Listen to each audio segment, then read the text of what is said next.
I'd like to call the December 6, 2011 meeting of the Buncombe County Board of Commissioners to order. And as always, we'll begin with the Pledge of Allegiance, if you'll join me. I pledge allegiance to the flag of the United States of America and to the republic for which it stands, one nation, under God, indivisible, with liberty and justice for all.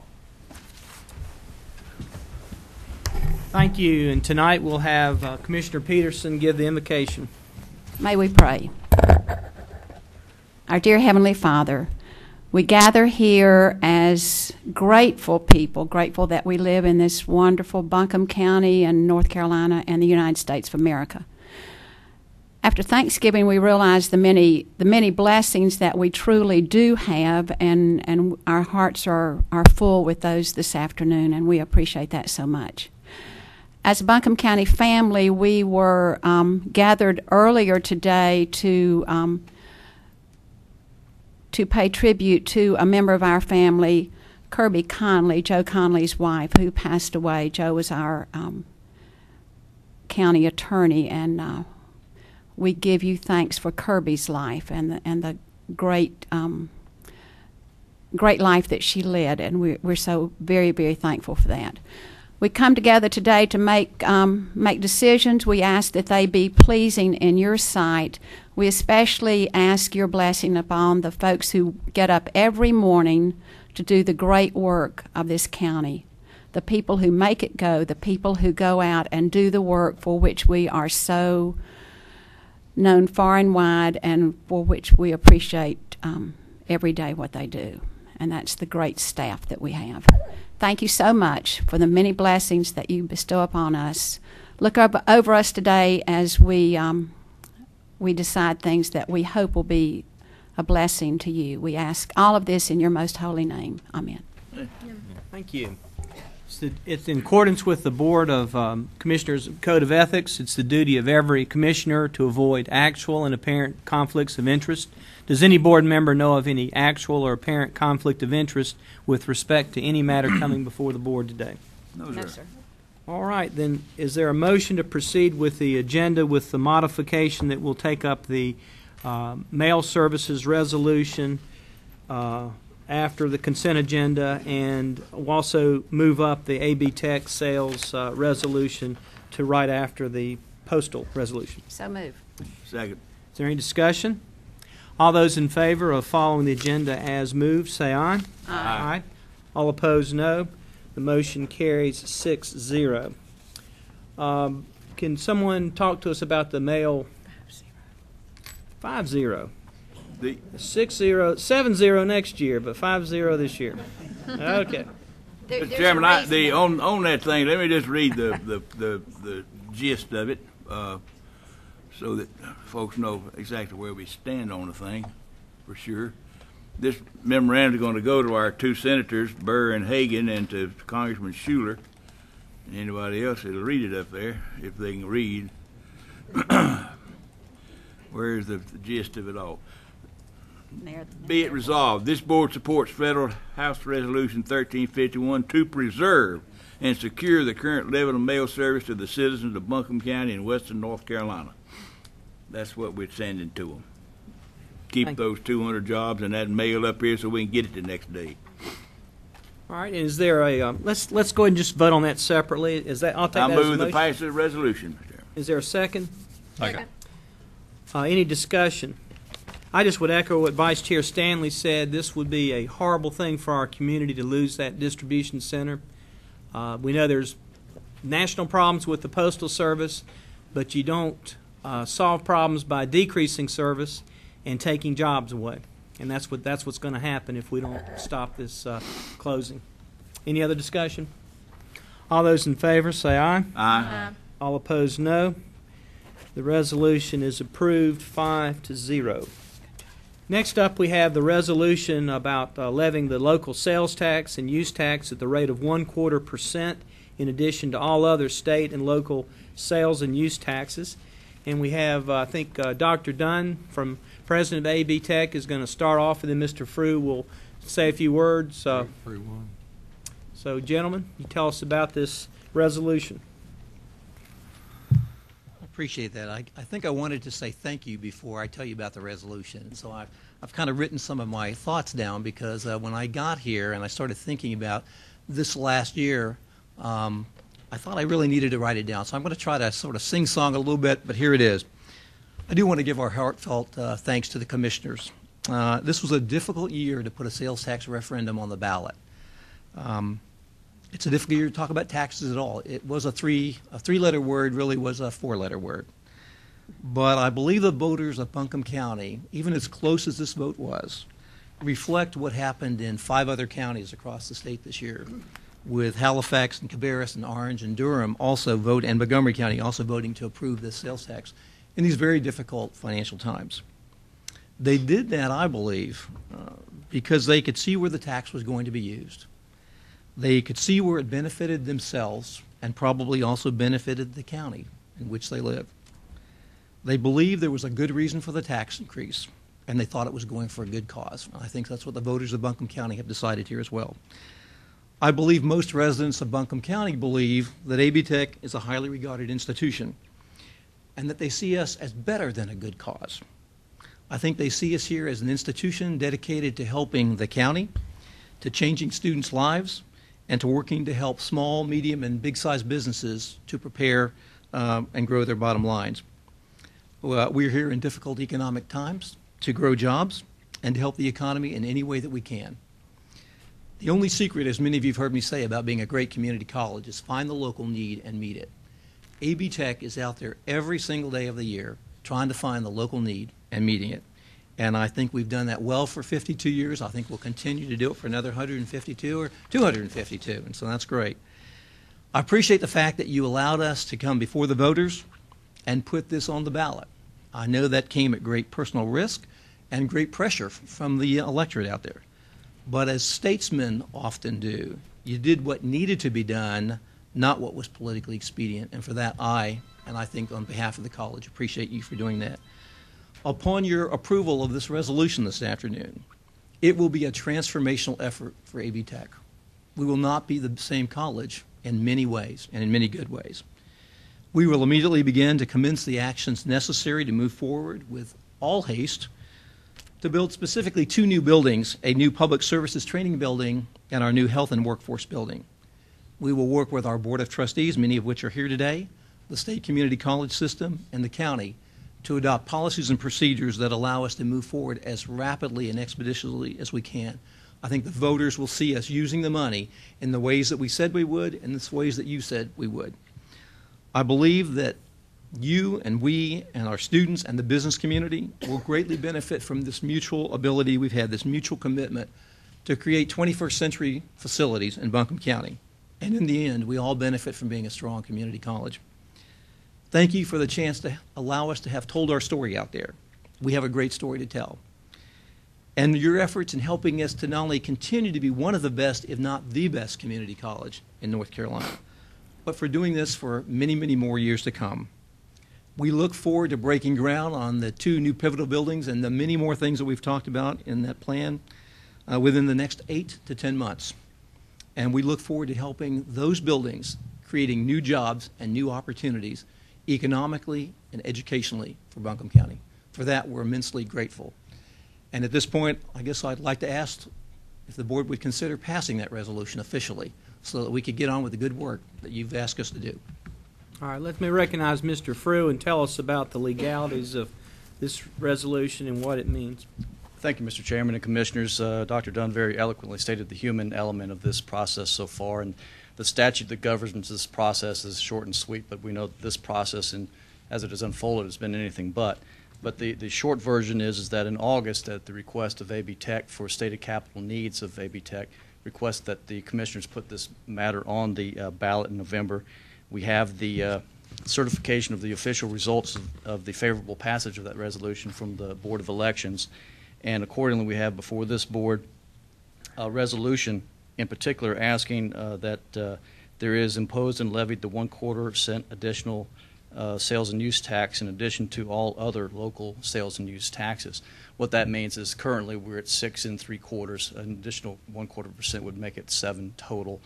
And one thing, let me pop ahead so I don't forget. if this commission passes the resolution, it would become effective on the next quarter after it's submitted to the Department of Revenue. So as long as we submit this documentation and the official results to the Department of Revenue upon passage of this resolution, if you so deem fit, then after 90 days, the Department of Revenue would impose it. So as long as we get the paperwork to Raleigh before the end of this year, the sales tax would be imposed and become in force and effect on April 1st. This board, by this resolution, further specifically is requesting that and directing that finance officers or corporate bond counsel, whoever's involved, specifically include that the source of funds for these capital improvement needs will be this quarter-cent sales tax. So that's the stated intent of this board, and that's the stated direction for any and all processes regarding the funds. And I would ask this board to support the resolution. Mr. Chairman, I'm going to recommend that we pass a resolution. And I don't really want to read the whole thing, but I think we need to read one of the whereases for sure, contrary to some beliefs. The whereas it says, this board expressed its intent that this sales and use tax sunset in 2029 and be used exclusively for the stated capital improvements needs of Asheville Buncombe Technical Community College. Yes, sir. Period. All right, been a motion by Vice Chair Stanley. Is there a second? Second. I'll third. You Yeah. you should. Everyone seconds it. Okay, well, I've got a few questions. Yes, sir. Tell us how the contracts will be let, how, go through the timeline for what's going to happen next as far as the builders, the construction efforts, the contracts, this kind of thing, so people have a crystal clear understanding of what we're talking about doing tonight. We might need to request a little help for the technical details if I get stepped up, but AB Tech has obviously done quite a bit of work, detailed work as to programming needs of the facilities that need to be in place and the timing of which facilities need to be in place sooner rather than later. So there's definitely some immediate needs for capital improvement, and there's other needs that are expansions of the facilities and the ability to educate locally. The programming needs to get in more detail now with the architects and engineers. Hopefully that will come in place and be let out on RFQs and whatnot within the next several months. Well, that was my question. What is the exact time, or do you have a tentative timeline about when these requests for proposals or requests for contracts will be let? I want to hit on what AB Tech has to do internally with the college. Yeah, due to some changes in the state law, actually, the college is allowed to proceed with a special request to be a special construction delegation authority. That has to go to our board, which will be done shortly. We would, to kind of zero in on your question, we'd like to begin the process as quickly as possible. We'd like to let an RFQ as quickly as possible. We'd like to go to the State Board of Community Colleges because even though this is built with non-state funds, we still have to comply with the North Carolina Community College System Guidelines. So that has to go to the board. That will go to their board in January is our intent. And then we just like to go as fast as we can go at that point to get these buildings started. And so do you have a tentative time? Okay, RFQ is request for qualification, make sure For the people architects. can do it. Mhm. And then you choose among that the designs. Right. And then we get back involved once you do all your contracts to get with our bond counsel, don't we? And It's that's a collaborative included effort. in ours. It's definitely a collaborative effort Yeah, it's between the us. delegation of authority. The county and the college will work hand in hand on this going forward. Okay, is there, I know we can't hold to it because things sometimes take longer or shorter than you plan. Is there I know we're going to shoot for April 1 to start getting the money in, but when will the public be able to see the final drawings and know that we have committed this money that will be committed forever until the bond's paid? I think the first thing that will be ready to go will be the training facility up near the new track and Public Services Building. for the public services building, and that should be ready to go by spring. After that, that'll be the first thing to kick off. The programming for that is completed. The design specification architectural needs are not that complex for that. The RFQs for the major renovations in the building on the college will take some more time, but the first sinking of funds will be up there at that education facility. I can say my staff will kill me. They already have, because my goal is that you'll see dirt moving in 2 locations dirt at the public services building rather quickly by early summer. And our goal, if we can manage it, and it is a big building, it's, again, all of our health programs being moved, that you'd see some dirt being moved starting by mid-September at the latest. September 15th is the goal we've set for ourselves internally, which is ambitious, but I think we can do it. And how long will the project take once it's started? Ballpark. I know you. My guess for the factors. public services building is it's probably less than a year, is my guess, John. But the health services building is probably a 30 to 42-month process. Okay, and when in the certificates of participation, to be more exact, not bonds, certificate of participation process, will Buncombe County be committed for this project, and we'll have to pay no matter what we do? When does that occur? I don't know if there's an exact date as to when you can pick it. It's going to depend when the money has to come in and when a borrowing has to come once the level of construction reaches a point or a threshold point where the incoming won't pay for that as needed. At that point, maybe at the earliest, it would be fall, is my guess. Okay.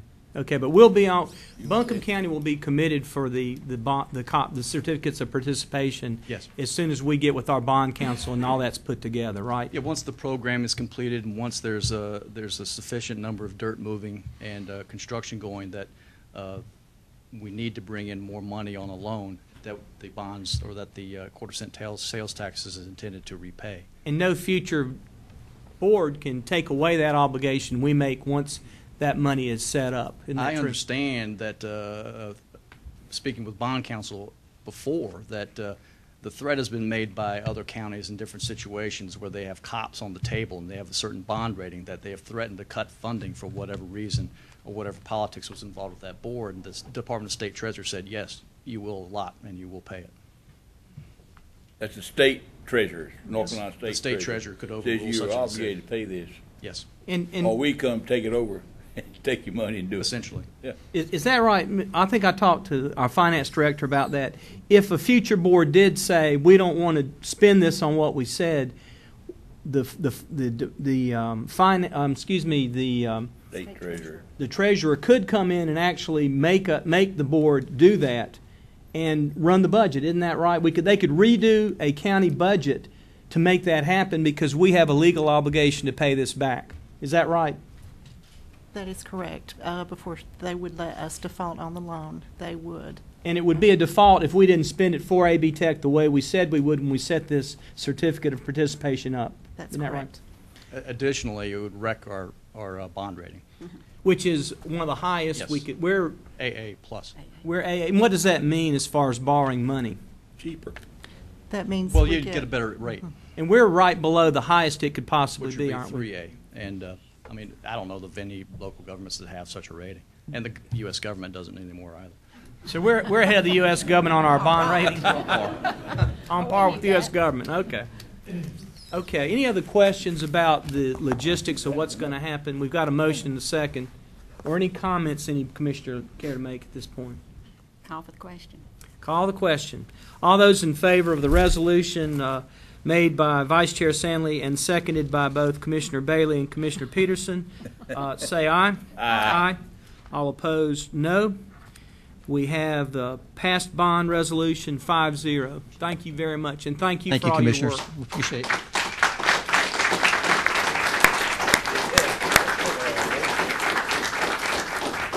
Yeah, I see a lot of folks that want to talk about. You're welcome to stay for the whole meeting if you'd like. We're going to go on to some other business. You may be excused. Any of you that have to go on AB Tech. Y'all, just take a minute. Well,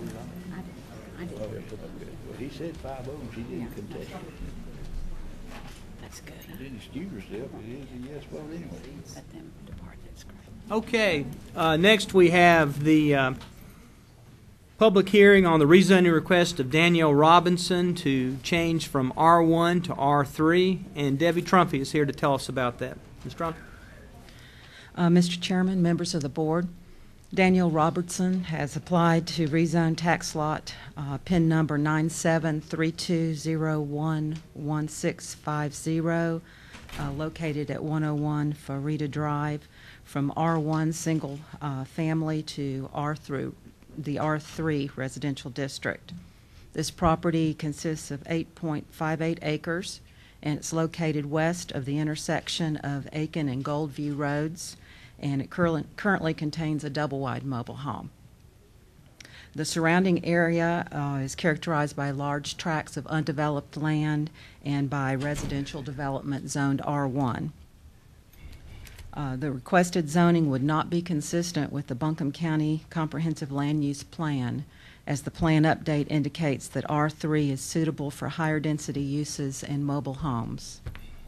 The proposed R3 zoning would be detrimental to adjacent neighbors in the community, as it would allow uses currently not allowed in the R1 district, such as multifamily development, mobile homes and mobile home parks, travel trailers, telecommunication towers, and kennels. For those reasons, the Planning Department recommends denial of the request. The County Planning Board held a public hearing on the application on August 1st. The board received 4 letters against the rezoning and a petition against the rezoning with 26 signatures. 12 people spoke at that hearing. 4 of them spoke in support of the rezoning, and 8 of them spoke against. The Planning Board, after review and the hearing public comment, determined that the rezoning would not be consistent with the land use plan, would be detrimental to the surrounding community, and would not be in the public interest, and the Planning Board unanimously recommended denial of the application. The Planning Department did receive 1 letter recently from Spiro and Sue Alferez, who reside at 69 Farida Drive. They can't attend the meeting, so they asked that I relay to you that they are opposed to that rezoning as well.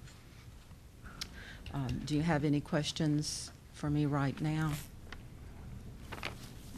You say there's a double wide on the property now? That's correct. And that's considered single resident, whatever, I guess. It's single family, considered that. It was placed before we had the current zoning, which does not allow mobile homes in the R1 district. All righty. Are there any other questions about the petition to change the zoning before we do our public hearing? If not, we'll go ahead and get started. Public hearing, at the pre-session we agreed that we're going to have a 5-minute, which is unusual for us. Usually it's 3 minutes. We'll take 5 minutes.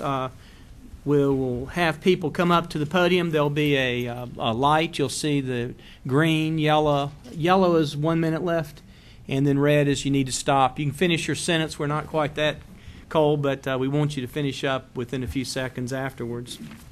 So, any public comment? It's 4:56 according to my watch, and we'll begin the public hearing. Any member of the public wish to be heard on this petition? Yes, sir. Mr. Clemens. I'm David Clemens, and this is my wife Ursula, and this is my grandchildren, Casey and Danielle Robertson, and we're joint heirs, owners of the property in question, and you have a petition from our neighbors on Faraday Drive. If you've noticed, the address is on that petition is mostly Faraday Drive, and the folks at the end of our driveway, at the end of Faraday Drive. And if you don't have a copy of the opposition, the petition of opposition, I have a copy here, and if you will notice, there's not one person. Of course, there's present, and Spiro Ortiz and his wife are our next-door neighbors, and Mr. Hirsch is present, but there's no one else on that driveway on the petition. If you don't have a copy of it, sir, we do. They did hand one up, and we'll attach them both to the record, so we'll have that, both yours and the one that opposes it that was handed up. Our petition is simple, that you do something to allow these young people, this young couple, to start where they can afford to start. If you're not aware of the situation of Buncombe County's housing, of course you should be, you are, no doubt. if they go rent a trailer like they could have put in, they lost thousands of dollars on a deal that we were going to buy a trailer for them, and we couldn't get the permit to put it in.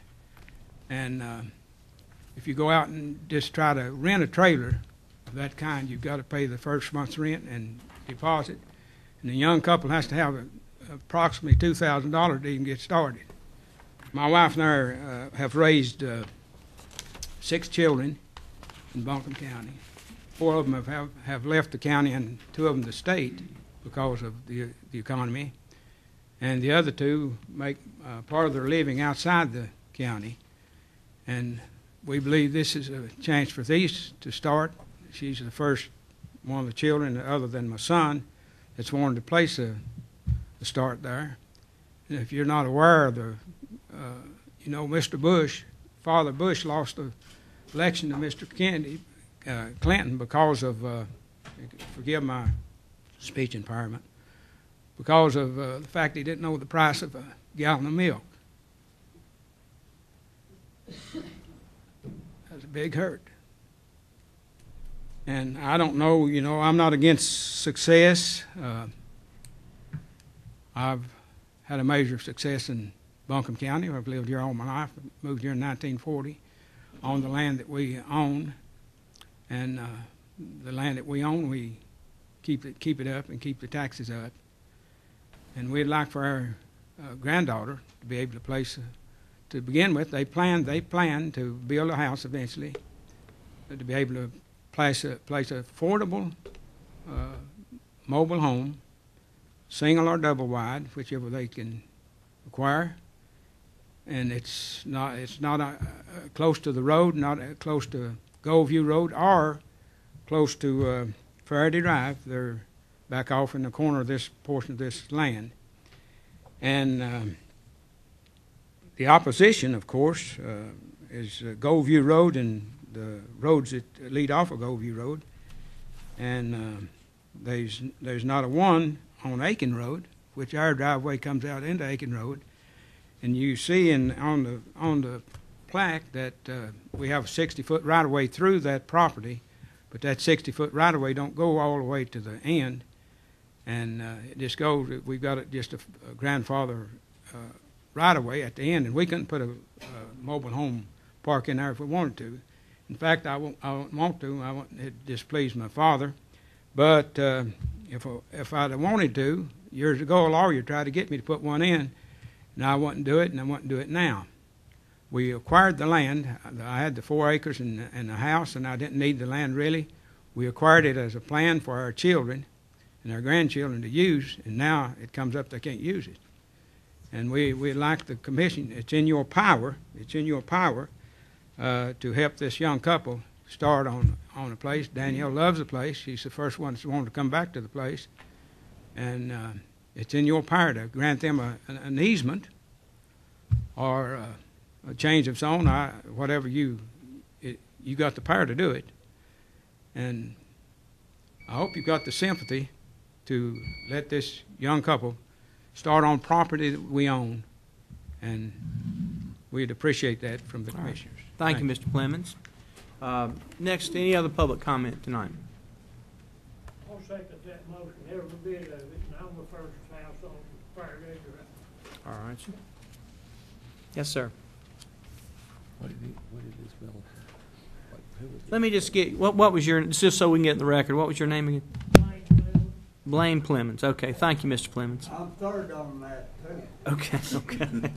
Well, if y'all want to speak, I'm glad to do it that way, but I just want to get your names on there so we make sure we have that you commented on. Okay, Mr. Go ahead. Thank you, Mr. Chairman and Commissioners. I had to borrow these glasses from Bill Stanley so I could read my own writing.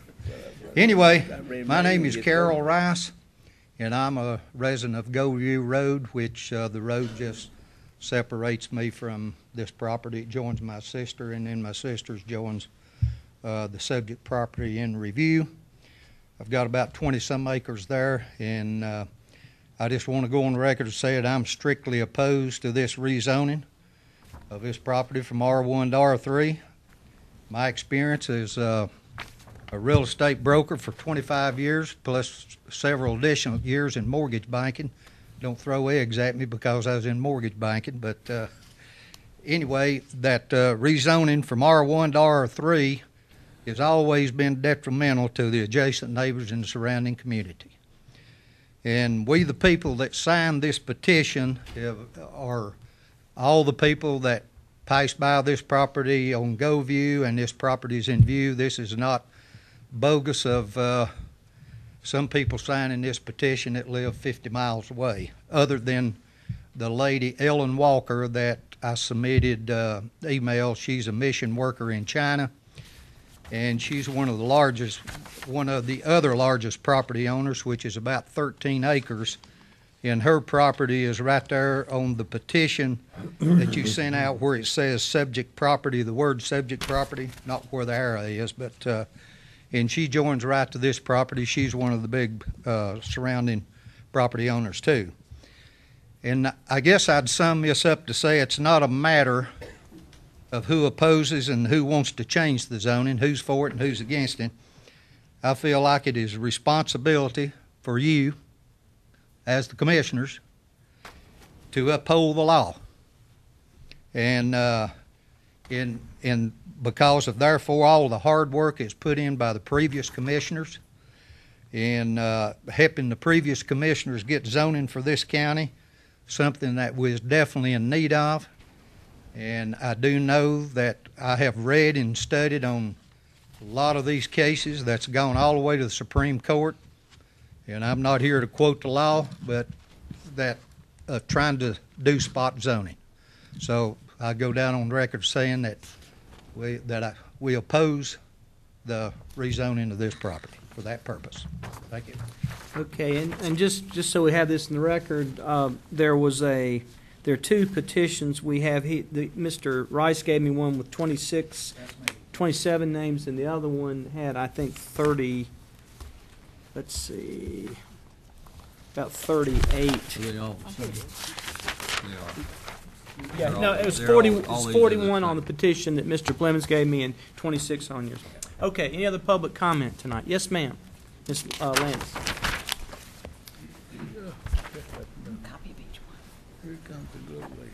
I am Reverend Lisa Landis, and I know that we have a lot of problems with housing in this area, and it seems kind of simple that some people who own some land and they want to help their children out, and I can't see why that would not be possible.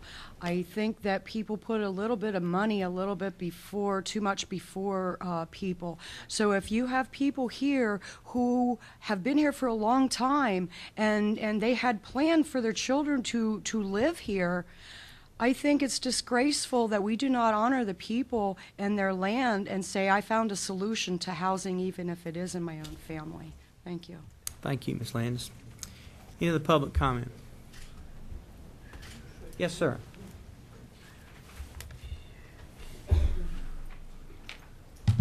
Thank you for the opportunity to speak. My name is Jim Hurst. I own 2 parcels adjacent to this property, which I bought in 1996 and in 2009, which was after zoning was enacted in Buncombe County. I'm very sympathetic to the need for affordable housing. My wife worked at Habitat for Humanity for years, and we supported it ever since. And my neighbors are good people, but they're just wrong in this. The worst of it is that they've set up Ms. Robinson for a disappointment because they're offering her something that's not theirs to give because it's not legal. And it's unpleasant to speak out against your neighbors, but I'm really opposed to this zoning. You'll have to make some tough calls on zoning, and I know, but this is not one of them. There are 3 good reasons to oppose this zoning. It's not reasonable, it's not legal, and it's not the right thing to do. This is not a reasonable request. There's a big difference between what my neighbors say they want to do and what they're asking for. They're asking for high-density zoning at the end of a private, single-lane, twisty gravel road. The road doesn't have the 60-foot easements that would allow it to be paved, or taken over by the county. It doesn't have municipal water or sewer. This is a permanent change. It can't be undone, and it opens the neighborhood to all kinds of incompatible land uses. It changes the character of a quiet, rural neighborhood. It impacts the viewshed from Goldview Road. During leaf season, Young Transportation was carrying busloads of leaf lookers down Goldview Road every day. This would be the only mobile home park on that route. But in particular, this is almost certainly not a legal request. Rezoning one parcel in a uniformly zoned neighborhood is called spot zoning. I'm not a lawyer, but I have been studying up on this a little bit. My research says that in spot zoning, the county needs to show that the zoning is reasonable and appropriate. And the factors you might want to consider are the parcel size, compatibility with the existing plans, the benefits and the detriments for the owner of the property, their neighbors, and the surrounding community, and the relationship between the uses that be allowed under the new zoning and the current uses. This request just doesn't fit with the county plan. It doesn't fit with the reasonable expectations of the neighbors. There's no justification for this beyond the request of one family. The reason this issue has been to the North Carolina State Supreme Court several times, and the court's made it pretty clear that rezoning requests like this just aren't legal. And this request isn't right. It's not fair or appropriate to help out one family by changing the rules when you're hurting a lot of other families. And this request damages my neighborhood by opening it up to incompatible land uses. I've made significant investments in this neighborhood, and several other people have as well, since zoning came into effect. I think they're missing the difference between what they want and what they're trying to do and what they're asking for here. If you approve this zoning, it sets a really bad precedent for zoning all across the county. There are other ways to help people out. My help is yours for the asking. If you would like to look at alternatives, I would be happy to do that. I've built houses and I've bought houses, and I know a lot about how to go about it, and I'm a very cheap guy, so I try and do it cheap. But they're asking for a radical change to a quiet neighborhood. We're asking that things stay just like they are. My neighbors are asking for the law to be changed and bent, if not broken, for their convenience. We're asking for the law to be applied as it is written. The adjacent landowners don't like this zoning. The neighborhood doesn't like the zoning. Your professional planning staff doesn't like the zoning. Your planning committee was unanimously against this rezoning. It's a bad idea, and it shouldn't go through. Thank you for this opportunity to speak. Thank you for rejecting this request. Thank you, Mr. Hurst. Any other comments tonight? Yes, ma'am, on the front row.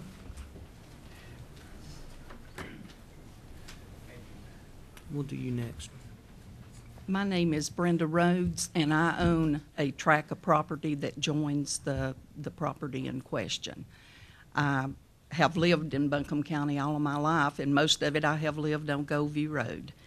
And I am opposed to this because zoning was put in for a purpose, and it was zoned R1 for single family, and I think that it should stay that way. I mean, I've got a clear look right on my back deck of the property in question, and I just want it to stay the way that it was. I think it would be so detrimental to open it up because we all know what that entails. I mean, it can be a lot of stuff. We're not saying that's what's going to happen, but we don't know what could happen as far as mobile home parks, cell phone towers, and stuff like that. And like I say, I've just lived there all my life, and I want it to be the way it is. I'm close to retirement, and I just don't want to get into a lot of high traffic and a lot of stuff that could come. And so we're depending on you as the chairman to keep it the way that it was originally zoned. Thank you. Okay. Thank you, Ms. Rhodes. Yes, sir, on the front row. You can. Well, I say about it. Well, I pay taxes on. okay, come on up, and I'm going to go ahead. You mentioned, I think we recognized you earlier, but I'm going to go ahead and give you didn't have just a minute. This is what I say about it. Let's get your name again and where you're Blaine from. Clemens. Thank you, And Mr. I've lived there for 72 years, owned the property and farmed it and hoed corn in it and beans and pulled beans and everything, and these people is outsiders. When I was there doing that, I can tell you that. The Rices come there a lot later than I come there. A family by Gwaltney and then Courtney lived in their grandfather's place. And I can remember it, and I can tell you that. And everybody tended to their own business, which our property was my father's property. And it was bought from one of our state senators. Part of it was my part is, and it's in woods. You know what I'm saying? And I intend to let them grow. You know what I'm saying? Pine trees. And then whatever I want to do on it, I'm going to do it. You know what I'm saying? As long as I live, because I promised my daddy I would. You know what I'm saying? Thank you, Mr. Clemens. Any other public comment? Mr. Yelton.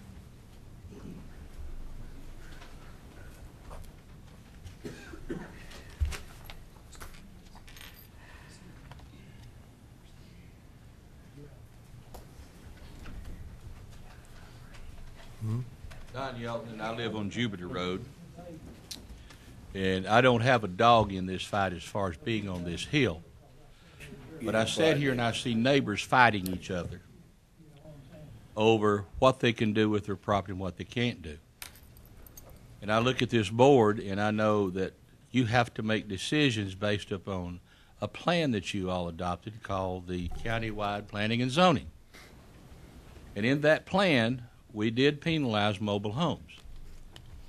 Also, I watched this board make it available for vacation rentals anywhere in the county they wanted to put it. So you folks that have got these nice houses out there on Riceville Road, if your next door neighbor decides to have a vacation rental and have 10 or 15 people in it, you can't stop it because they have passed a conditional use that can happen anywhere in the county. That's the problem with zoning. Now, if I had a nice house built and somebody wanted to put a trailer beside it, it would probably upset me. But I think this gentleman back here said something about Habitat for Humanity. I just built 2 affordable houses to rent. And I built one home for $76,000. So, sir, when you leave here today and they turn your request down, unless you and I talk, because there is an option. And to say that you're going to turn that to R3 and create all that jam of traffic down through there is a bald-faced lie. Amen. Because by the state rules and regulations and the very rules of this county, you can't have but 1 house per acre if you don't have sewer and water. So the largest number of houses that can be down there is 4. So I just wanted to put the truth out there. I don't have a dog in this fight. I know Mr. Rice. I don't know this gentleman here. But I think there is a solution that I can work out with this gentleman after we get out of this meeting.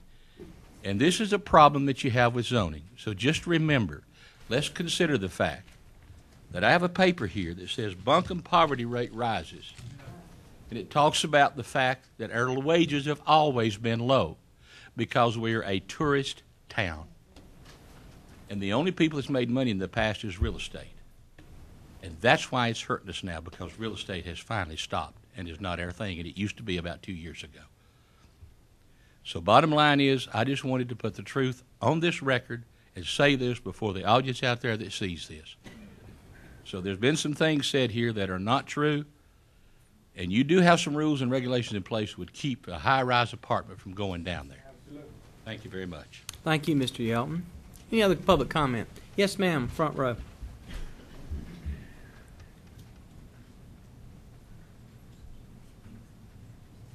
Hi there. My name is Linda Michelle Wright, and I'd like to thank you for letting me speak today. I have lived on Goldview Road for 3 years, and I love it there. It is exactly what I wanted. It was what I was looking for. I am a single family income, and I work very, very hard for my money.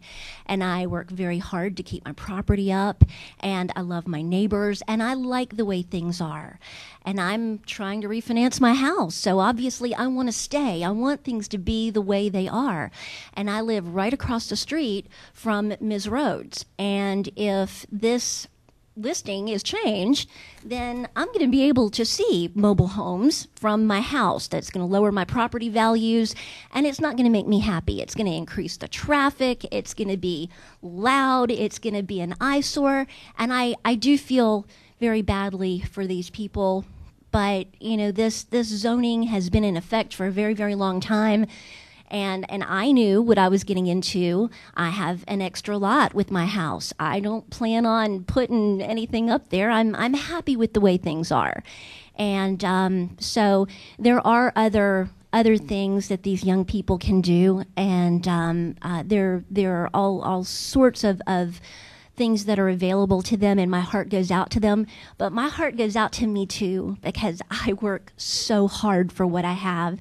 And I think that things should stay the way they are, and I am opposed to this changing. Thank you so much. Thank you, Ms. Wright. Any other public comment? Yes, sir.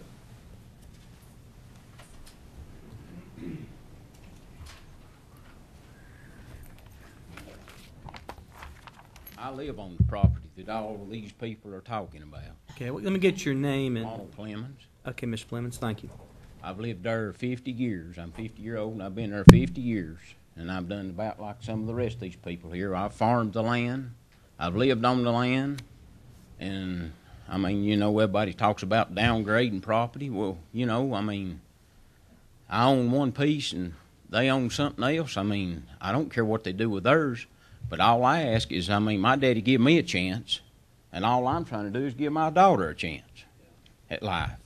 You know, and you want to tell these people that come along and tell them that they can't have it, and you say that we can't have it. And I mean, they say they're hard workers. Who ain't? I mean, I work 70 or 80 hours a week to have what I've got. You know what I'm saying? And then you put up with people telling you that you can't have what you want because you work for it. You know, I mean, I don't want to change all their land to whatever they want. If they want it, that's fine. I just want something where I can have my daughter a place to live. Amen. She was raised there for 20 years. Why can't she live there now? You know, I mean, that's all I'm asking for. I don't want to change anybody's zoning. If they want to keep hers one way or the other, I don't care. But all I want is just a place that my daughter and her husband can afford to pay for. What's the point in, I mean, you listen to the lady here, she's refinancing her house now. So they go buy a $150,000 house and can't pay for it like everybody else is doing? What's the point in it? You know what I'm saying? I mean, why should they have to start where I've worked for 30 years for? I mean, I started down in the single wide trailer and just worked my way up like anybody else would do. I mean, I don't see the point of people starting at a $200,000 house and can't pay for it. That's what's wrong with us now around here. It's the reason we've got a pile of empty houses. So why don't they start somewhere where they can afford it and then work their way up like the rest of us had to do? And the same was 90% of these people live on Goldview and everywhere else. It's the same thing. All of us had to start somewhere. So what, some of us are a little poorer than others, and some of us ain't got the money others has got. But I worked hard for what I've got, and I paid for what I got. And I don't understand that why they can't have the same thing that I started with. I mean, I started making low wages just like anybody else in this county did 30 years ago. And I've worked at it for 30 years. But I work hard now, and I pay my way, and I pay my taxes, and I do. I mean, you know, and then people come along and say, well, this ain't feasible. You can't do this. You can't offer a people a place to live. And half of them losing their houses, and you want them to start it at something they can't pay for? It don't make no sense. I mean, it just don't make no sense to me, and it shouldn't make no sense to you. You know, I mean, that's just the way I see it. I mean, that's the reason that we're busted now, is because people's living above their means, and to give them and cut them out to where they can't live in a place where they can afford to live. I mean, I just don't understand the rules and regulations that just kind of tells me that a poor man is not allowed to live in Buncombe County. I mean, you're just out. You are not allowed to live here. This is for the rich people or whoever, and the rest of us move out. That's basically what you're telling me for us to do. That's all I got to say.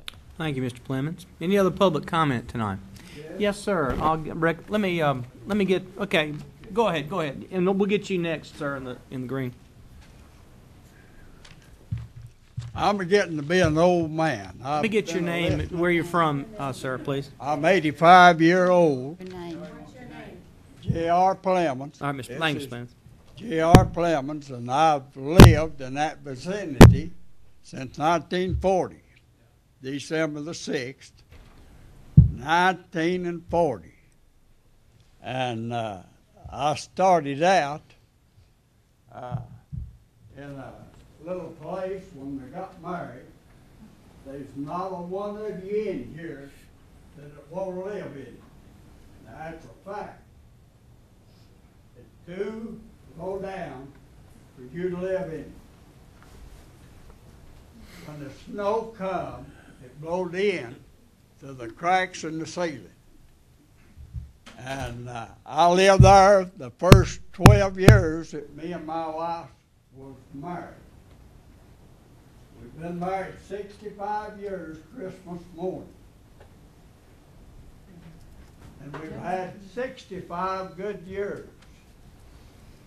65. Them 12 years we lived in that old house down that muddy road that I can take you over and show you where it is now.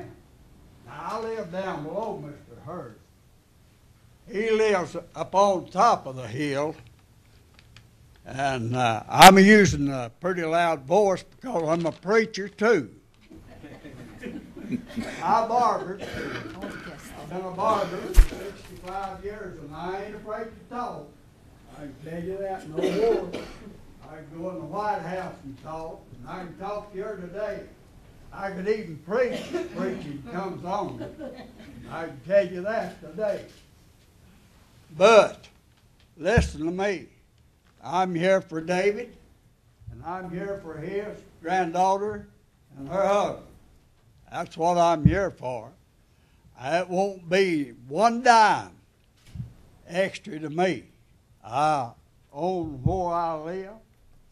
I inherited it from my daddy. And I love where I live. And I love my neighbors. I love Brother Hurst. There. And all of my neighbors are loving. But when it comes to this legal business and illegal business, who made the laws on it anyhow? And who's interested in these children? Tell me. You're interested in your children, your grandchildren, and I have. I've got 16 great. Proud of every one of them. Proud of every one of them. I'm proud to be here. I represent God. I won't tell you that. I represent Him everywhere I'm at. I'm not ashamed of Him. I'm not ashamed of Jesus Christ, my Savior. He's my high priest today, and He lives and intercedes for me. I don't worry about what you think about me. Not a bit, because I'm going to leave here before long. 85 years old, and I can't stay here much longer. And I'm going to leave every bit of it here. Listen to me. I'm going to leave it every bit here. And you're going to leave it when you leave here. And everything that you own, you're going to leave it. You ain't going to take a dime with you. You ain't going to take a house with you. You ain't going to take an automobile with you. You ain't going to take nothing with you when you leave here. You better be ready to meet the Lord Jesus Christ. Amen. And to be this specific, you better be prepared to meet God. I'm here to tell you that now. And so I represent God, and I represent Jesus Christ. And the Holy Ghost is my guide, and I don't worry where He takes me. God bless every one of you. If you ain't ready to meet Jesus Christ, if He is to come today, you better get ready. Amen. And we're going to a judgment that'll be settled forever. Forever it'll be settled. We're going to a judgment. Save people to go into the judgment seat of Christ to give an account of the deeds done in the body, whether they're good or whether they're bad. Yeah, you go answer. Thank you. Thank you, Mr. Clemens. Thank you. God bless every one of you. I'm just about to shout. Okay. Thank you, Mr. Clemens. Shout. We're going to have to pass the hat. Thank you, Mr. Clemens. Okay. Any other public comment? Yes, sir. Yes, ma'am, in the back. Oh, no, I said, I'm sorry, you were next, and then we'll have you behind him next. Hey there, I'm Casey Robinson, and I'm for this. You know, we've been hurt. We've tried. You know, we've looked to rent. We've looked to do everything, and this really the only opportunity we have is this land that they was going to give us. Everybody talks about how bad a trailer park is, and that's not what we're going to do with this land. It's not. But I mean, person can look at a trailer park, and you can look at a housing development. All housing development is a big trailer park with big fancy houses in it, if you think of it just right. And I mean, I ain't talking about a housing development, but I mean, people they need to quit trying to tell everybody what to do with their own stuff, and they need to worry about themselves. I mean, even whenever Jesus come down here, he come down here, he didn't have a place to lay his head. And that's all we're looking for, is a place to lay our head. And I just hope that you make the right decision. Thank you, Mr. Robinson. Yes, ma'am, in the white shirt.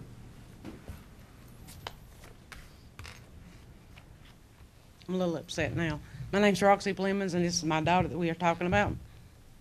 Mr. Hurst, that is opposed to this, if it wasn't for your neighbors on that same road that signed that paper for you to build the home that you have, you wouldn't be there now.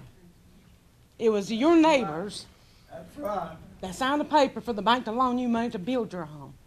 And the building lady here said that Sue and Ala Ferris's, they lived in a trailer before they built their home. Not any of us opposed that either. All we're wanting is for our daughter to be able to have a home of her own, which everybody says is the American dream. We're not wanting a trailer park. This is just something to start in. We're not saying it's permanent, but that's what they can afford at this point in time. They can't afford no $600 to $800 or on up payments a month. Her grandfather has worked his rear end off many years for the land he's got, and now he's been told that he can't do anything that he wants to with it. I could see if it was hurting everyone, or it was a chemical plant, or anything that harmed you as a neighbor. I could see that. But this is not harming anyone. You're preventing a child from having the American dream of owning their own home. And one day your child's going to want that. And I hope you go through the same thing we are. But all I'm asking is for you, you could make a clause in there to have it one single dwelling home. Not trailer parks, not anything that everybody's so afraid of that's going to happen. And Goldview is full of double wides. I don't know what these people live in, but it's full of double wides. And when did anybody get this far up before me? You got to start before you got to crawl before you walk. But all I'm asking is that you give these people a chance. If it keeps on, no one is going to be able to get married and live in Buncombe County. If you keep zoning the land that their grandparents have worked hard all their life to give to them. That's all we're asking. We don't want a trailer park. We want a home for our daughter. That's all I got to say. Thank you. Thank you, Ms. Plemons. Any other public comment tonight? Yes, ma'am. I'd like to say something. Ursula Give your name. Yes, thank you. I was privileged to move into the area since but I think we started working on our house in 1963. And if you and our neighbors had been there at that time, we would not be living in the home that we're living in right now, because our neighbors and you would have come by and condemned the house. We remodeled an old farmhouse that they had used as a barn and as a storage shed and whatever else they wanted to do. There were no windows in the house, and we began to remodel that home. The first floor first, we have a 2-story house, and one reason we are still living in that community, and I want to apologize to my children and my grandchildren, is because of me. Because I love that old house. It's not fancy. It's not got a thing fancy about it. It's a place where we raised 6 children, where I helped to raise 6 of my grandchildren, where the children come home to when they have nowhere else to go to. It's a home. That's all it is. It is a home. It's nothing fancy. It's just an old home. And when we first moved down there, we walked in and out. Every time it rained, We walked in and we walked out. We had no road down through there except dirt, clay mud. And you don't go far when it rains in clay mud. And we were the only ones that lived down there at the time. We have little by little by little put rock on the road. For a long, long, long time, we were the only ones putting rock on that road to make it accessible to anybody, to us or anybody else. And then finally the neighbors got together, some pay, some don't, in order to have a road fund so we could keep the road up better. And our road, in a lot of ways, is kept up better than a state road. Now, it is a one-lane road. We at one time decided that we would go ahead and have it paved. We had estimates done on it, and the very one that talks about it not being able to be paved, Mr. Hurst, at the time, they apparently did not have the money, so they created all kinds of reasons why we couldn't have it done. So the road never was paved. But the road is a private road. As you talk about traffic, we can sit in our home. Mr. Hurst, the property he purchased not long ago, has a double wide home on it. Now, and who he has living in there, it must be 5 or 6 different kinds of people living in there because there's traffic day in and day out. And the majority of the traffic on that road comes from that section. And they do not know how to pull over and let you go by. They go in the ditches. They do not know how to slow down. The only thing they know is wide open. And so you practically take your life in your hands when you go out of there. Now, as far as the traffic on Goldview goes, we don't ever hardly go on Goldview Road. Nobody goes. They have no reason to go over there. We go to town, we go down Aiken Road, and we go down Old Marshall Highway. We go to the grocery store, we go down Aiken Road, we go to New Stock, and then we go over to the grocery store or to the interstate. We have no reason to go down there except occasionally to go down to Goldview Road. We did go down there a lot when the sister lived over there, right at the foot of Mr. Rice's property, at the front of Mr. Rice's property. We went over there a lot. But since she's went home, we haven't been over there all that much. But what I'm saying, to talk about traffic, we have trucks, dump trucks, that drive up through there sometimes all night. When paving goes on, they're wide open all night long from the paving company that's down below on Goldview Road.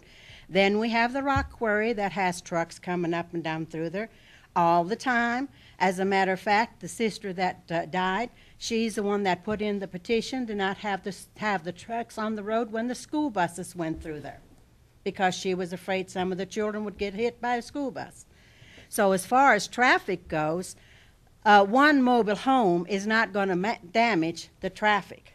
There's not going to be that much traffic, and we do not want a mobile home park.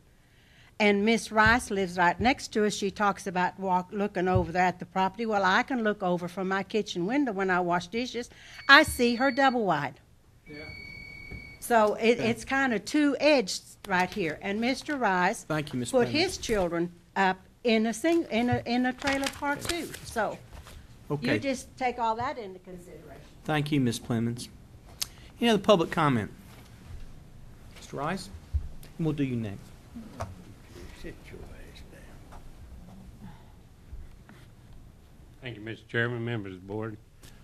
I'm a Rice, but I'm not kin to the other Rice. That might be good.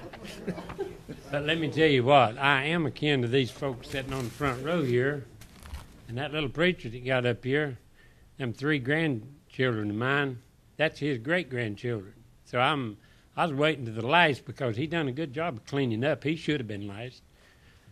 But the concern that I brought to you about zoning was that Buncombe County voted 51% not to zone Buncombe County. And today you're reaping the harvest of what you did when you denied the people the vote that you should have considered and didn't zone this county. So today you're hearing a mouthful of what you should have remembered and done at that time, and that was not to zone this county, to give the people an opportunity. And I've been here plenty long enough for you to know that I know what you did. And I hope in November 12th that a whole bunch of them to be replaced, and that'd be good for the whole county. Maybe we could repeal zoning, and I'd love that. I'll certainly vote for it.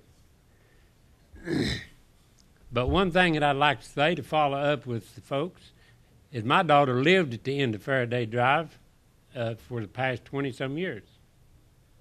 And you ain't going to meet any finer people. And them telling about how they grew up and what they had to live in, this is something we need to really take to heart. It's all the church-going folks. You can tell about going to church. We see you at church. Well, we see you a lot of places. But when you have to live it, it's a different story. I live in a little old shack to most people, just like these folks have talked about.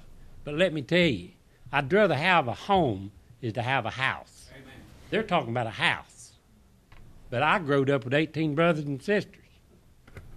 We had a home. We had love. We had something that was different. We had a farm. We knew how to grow a garden. We still do. But there's one thing we learned. It wasn't about fussing over property. It wasn't about fussing over a house.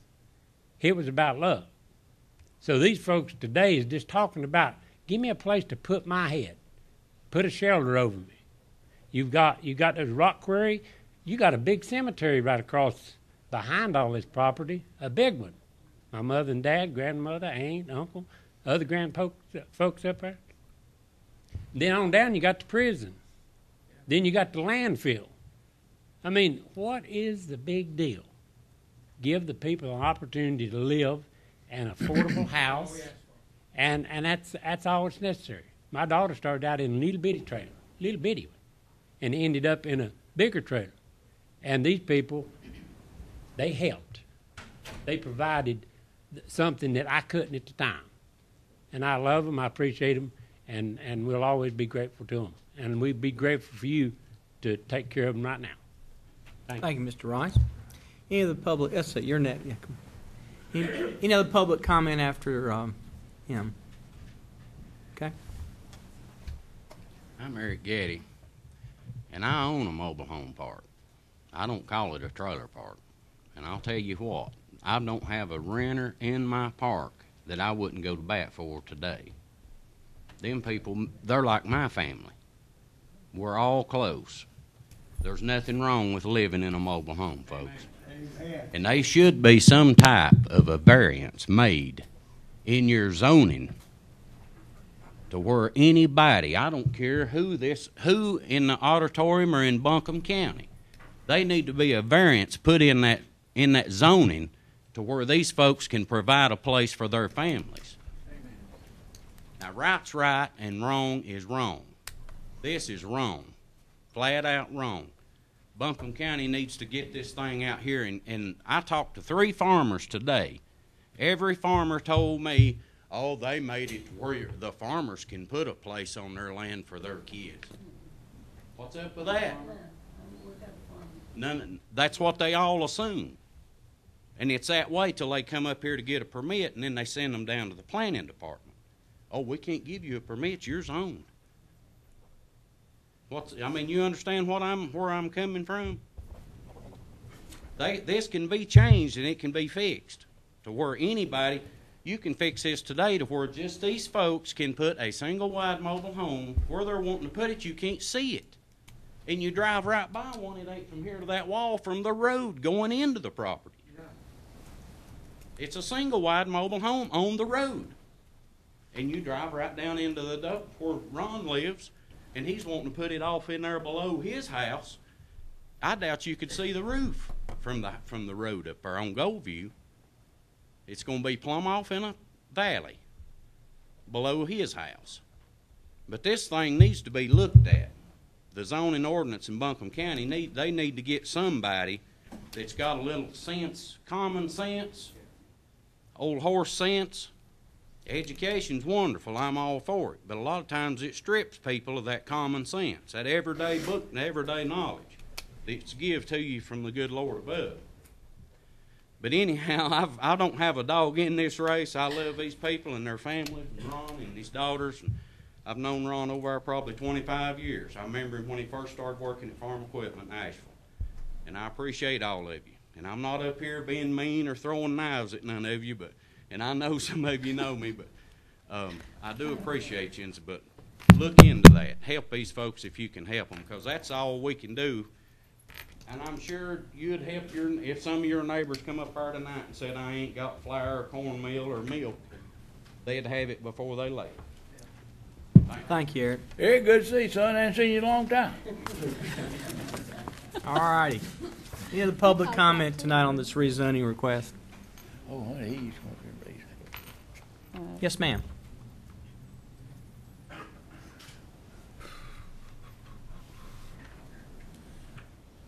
My name's Wanda Rice, and what I want to say is we have nothing against this young couple starting out in a single wide, but it's like opening Pandora's box. What if something happens and they don't stay there? Then whoever buys it can have whatever they want there. We're not saying that they want to put a mobile home park or a restaurant or anything. It just opens up the box for down the road. This is what our concern is, because there's no guarantee what life's going to give you from day to day. I mean, tomorrow I might not even be here. I hope I am, but there's no guarantees. And this is what our concern is. It's not about these young couple. We have children. We have 3. And I know how it is to help give them start. We've had to help all 3 of ours. They couldn't have done it on their own. And one of them's a single mom, and it's hard. But it's not that we don't want them to have a home. We just don't want that Pandora's box to be opened. Thank you. Thank you, Ms. Rice. Any other public comment tonight? I'd like to say more, but I don't get you back. Motion. Most of these people Okay. Yeah, we're going to include the petition. We had 2 petitions, and that will be included in the record. The names and addresses and any comments that were made. Any other public comment tonight? Yes, sir. David, cut it off.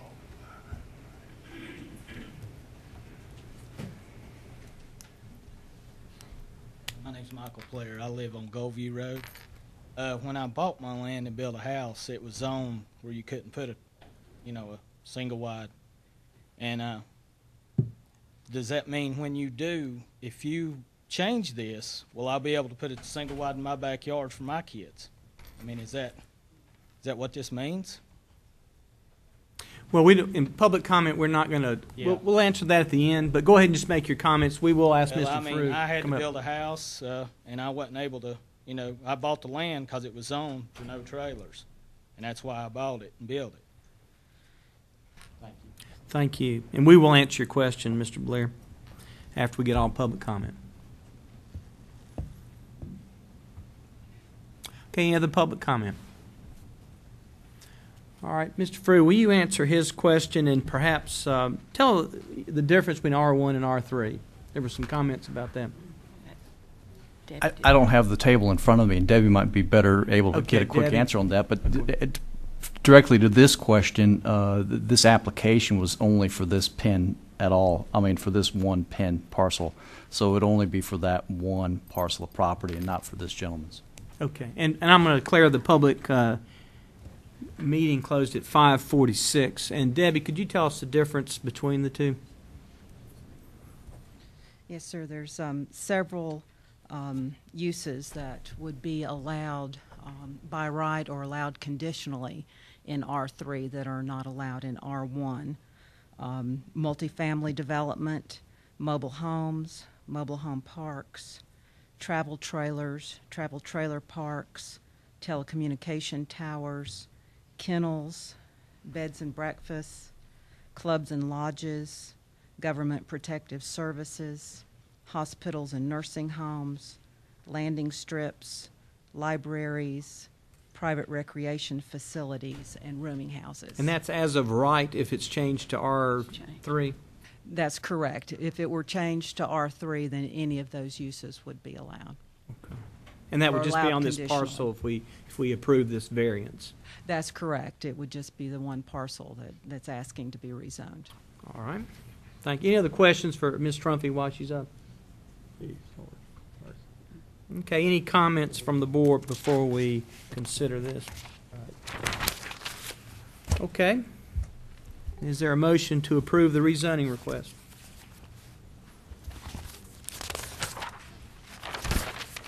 What'd you ask that? Is there a motion to approve the rezoning request from Danielle Robinson from R1 to R3? I move to approve the request. Okay, it's been a motion by Vice Chair Stanley. Is there a second? Let me just speak to that. Yes, sir. Chairman, someone spoke that the previous commissioners voted in zoning. I was a previous commissioner. I didn't vote for zoning then. I ain't gonna vote for it now. Man, all be what to do with his land. That's been my life all my life. Okay. Thank you. Thank you, Vice Chair. Any other comments, or is there a second for the motion? If not, I will declare the motion dies for lack of second, and the rezoning request is disapproved. Okay, next order of business is the historic property designation. And if anybody wants, you're welcome to stay for the rest. We're going to get on to other business now. So if you need to leave or want to leave, I will take a minute and let everybody relieve. Thank you for your time. Okay, well, thank you. I know.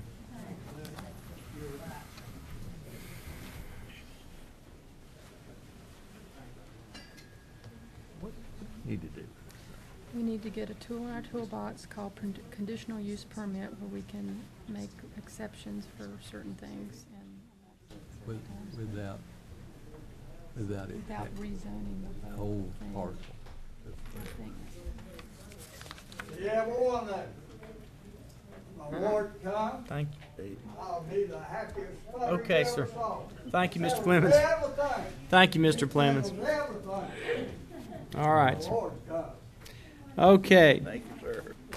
Historic property designation, William Nelson Camp House, and I think Stacy Merton is here with the City Historic Resources Office. And thank you for coming and telling us about this request.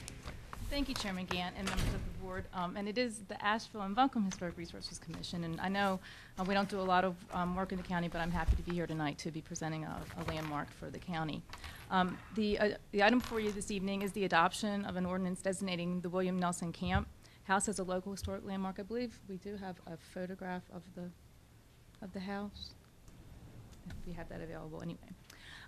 I would like to point out that the landmark designation is an honor, and it signifies that the property is important to the heritage and the character of the community, and its protection enriches the entire community. This William Nelson Camp Jr. house was constructed in 1926, and it is significant in the area of architecture as a highly intact example of the rustic style of architecture, which was popular in the tourism industry across the country in the earliest 20th part of the century. The rustic style was used a lot for the National Park Service for their architecture across the country. This property contains a collection of rustic-style buildings constructed of native materials, and it's situated within a picturesque mountain setting, as you can see from the photograph. This house is largely intact. It was designated by the National Park Service as a National Historic Site in 1998, and it has only been minimally altered according to the National Register standards since that time. The designation actually includes the entire main house, as well as some accessory buildings and the 9.7-acre parcel associated with the property. It also includes some significant landscape features and the stone foundation of an electric generating facility. The owner actually, Mr. Camp, was sort of a self-sufficient type of person, and so he actually had built an electric generating facility on the property, of which only the foundation remains. As stated in the proposed ordinance, all of the prerequisites have been met for the designation of this property, and the Historic Resources Commission held a hearing on November 9th to recommend designation to the Commission for this property. The effects of landmark designation are that the owner will be required to obtain a certificate of appropriateness from the Historic Resources Commission before any changes are made to the property. And also, as an incentive for preserving the property, they will be eligible to apply for a 50% reduction in their property taxes. That concludes my presentation, unless you have any questions. And the owner of the property here is also, if you would have any questions of him. Thank you, Ms. Burton. Any questions for Stacy on this? If not, I will start our, thank you ma'am, I'll start our public hearing at 5:52, and by agreement in pre-session, you will have 5 minutes to discuss your comment. If you'll give your name and where you're from. Any public comment on the historic property designation, the William Nelson Camp House? Yes, sir. Can we both come up? Why don't you just do one at a time? That'd be good. Thank you, sir. Thank you for the opportunity to speak. This property has been the culmination. Let's get your name and where you're Paul from. Samuels. Okay, Paul. Thank you, sir. This property has been the culmination of about 27 years of work. We've been living in Buncombe County for 30, and my wife and I moved here. We didn't know what we were getting into when we moved here and bought this property, but it's been a labor of love, and we have I can't count how much money and time and energy and blood, sweat, and tears we put into the property. But we're very proud of what we've done. We got the property on the National Register of Historic Homes, and we have maintained the property and the taxes for as long as we've been there. And this, for us, is the culmination of that 27 years of hard work. Thank you. Thank you, sir.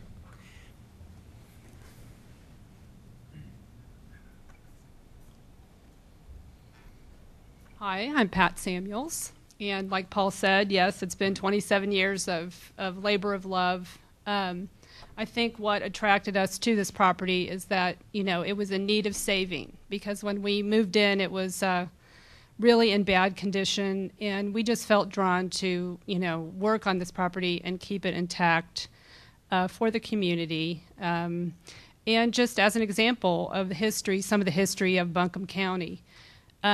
In doing this, we really do want to keep preserving the buildings and the property, you know, to keep it intact, you know, for the future. You know, if our children stay there or they want to use it, that would be great. If anybody else wants to enjoy that piece of property, that it does have some protection on it, that the buildings can't be destroyed or, you know, altered, because it is just such a good example of really a handmade house, you know, that was built in the 20s. So we thank you for considering this, and it's been a pleasure to go down this path to get this far with this property. Thank you, Patsy.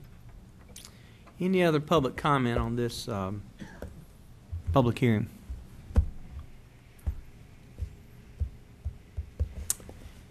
If not, I will declare the public hearing closed at 5:56. Any comments? Mr. Chairman, I move we pass the ordinance designating the property known as the William Nelson Camp Jr. House located at 92 Flat Top Mountain Road as a local historic landmark. Well said. I second that. Okay, there's been a motion by Vice Chair Stanley, a second by Commissioner Peterson. Is there any discussion? Just one question. I thought I read somewhere, and I was trying to find it, that it didn't include everything on the top of the mountain there. That was just certain, the house and certain outbuildings. That is true. There are some. There was a new cottage that was the 96. Right. So there are, and there was. There are 3 properties that are not included, and that is specific in the ordinance. Okay. There's a storage shed and a gazebo that were newly constructed, and they would not be included in the. All right. Oh, maybe that's a question. Well, as someone who went to the Historic Commissions to get my office designated a historic site, I certainly think I appreciate your work, and it is pretty thankless and timeless, you know, what you have to put into those old houses. So I certainly understand that, and to a much smaller degree than what you did. Any other comments or discussions? If not, I'll call the question. All those in favor of adopting the historic property designation and the motion by Vice Chair Stanley, say aye. Aye. All opposed, no. The motion carries 5-0. Thank you and congratulations on your work. We do not have a county manager's report. Next up, we are not going to appoint the planning board tonight. We had a funeral, I think we mentioned earlier, of our former. Just a couple things. New business. financial. Oh, yes. Whoa, whoa, whoa, By the whoa, way. whoa, whoa, whoa. I missed a page here. That's not good. That's good. Let me go back. Keep that page going. Well, let's go back to the agenda we approved. Comprehensive annual financial report, Donna Clark. But we will not be appointing the planning board tonight because of the funeral. Okay, Ms. Clark?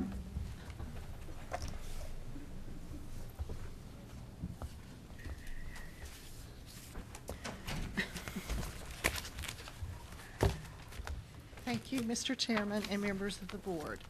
If we could start the PowerPoint, please.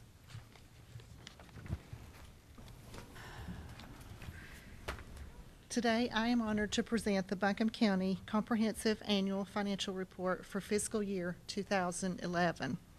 This is my 12th consecutive occasion presenting this report, but this year is notable for many reasons.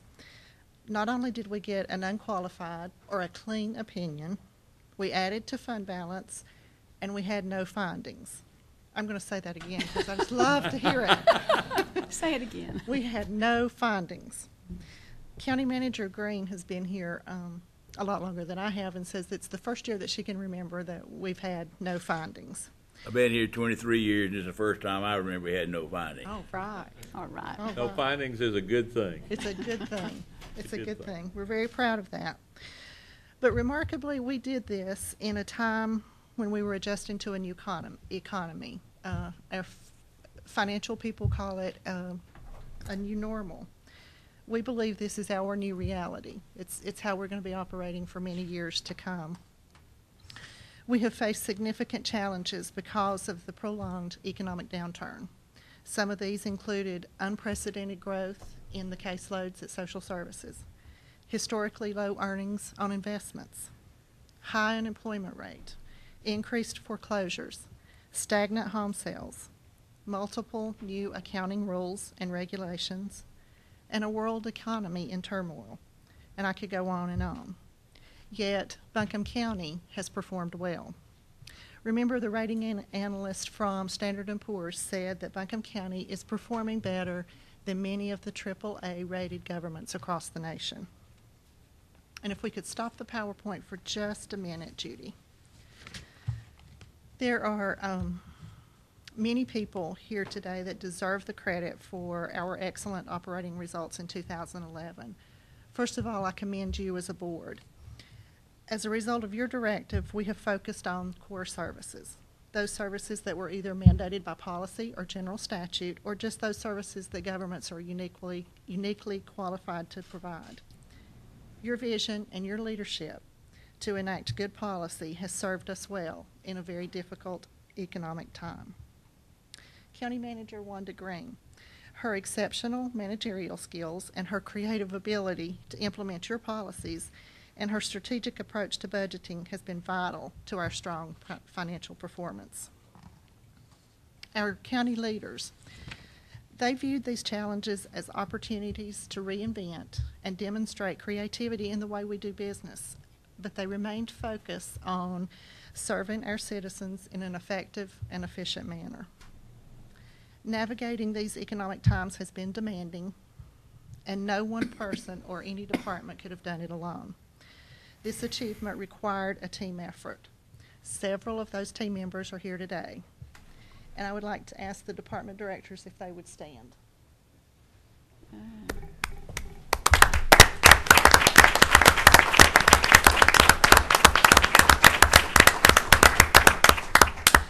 I want to thank them for what they do every day for our citizens, but I also want to thank them for the conservative way that they manage the resources that are allocated to them each year. You played an important role in this report that I present today, and I thank you. I know these directors, and I know who they would give the credit to. They would give the credit to their staff, which is what I'm going to do. I have several staff members in the audience today, and I'd like to recognize them. Diane Price, if she would stand. She's going to kill me. She wears many hats in our department, but today I'm going to introduce her as budget manager. Tim Flora has to stand. He is our financial reporting and audit manager. I also have Jennifer Pike. She's an accountant in our department, and Autumn Moore, who is our budget analyst. There are two other of my senior managers that couldn't be here today, Irene Wolf, who's our financial services manager, and Sherry Banks, a financial systems analyst. I want to thank these folks. They love what they do, they're passionate, and it's their calling. And they were an integral part of making this year so successful. Thank you.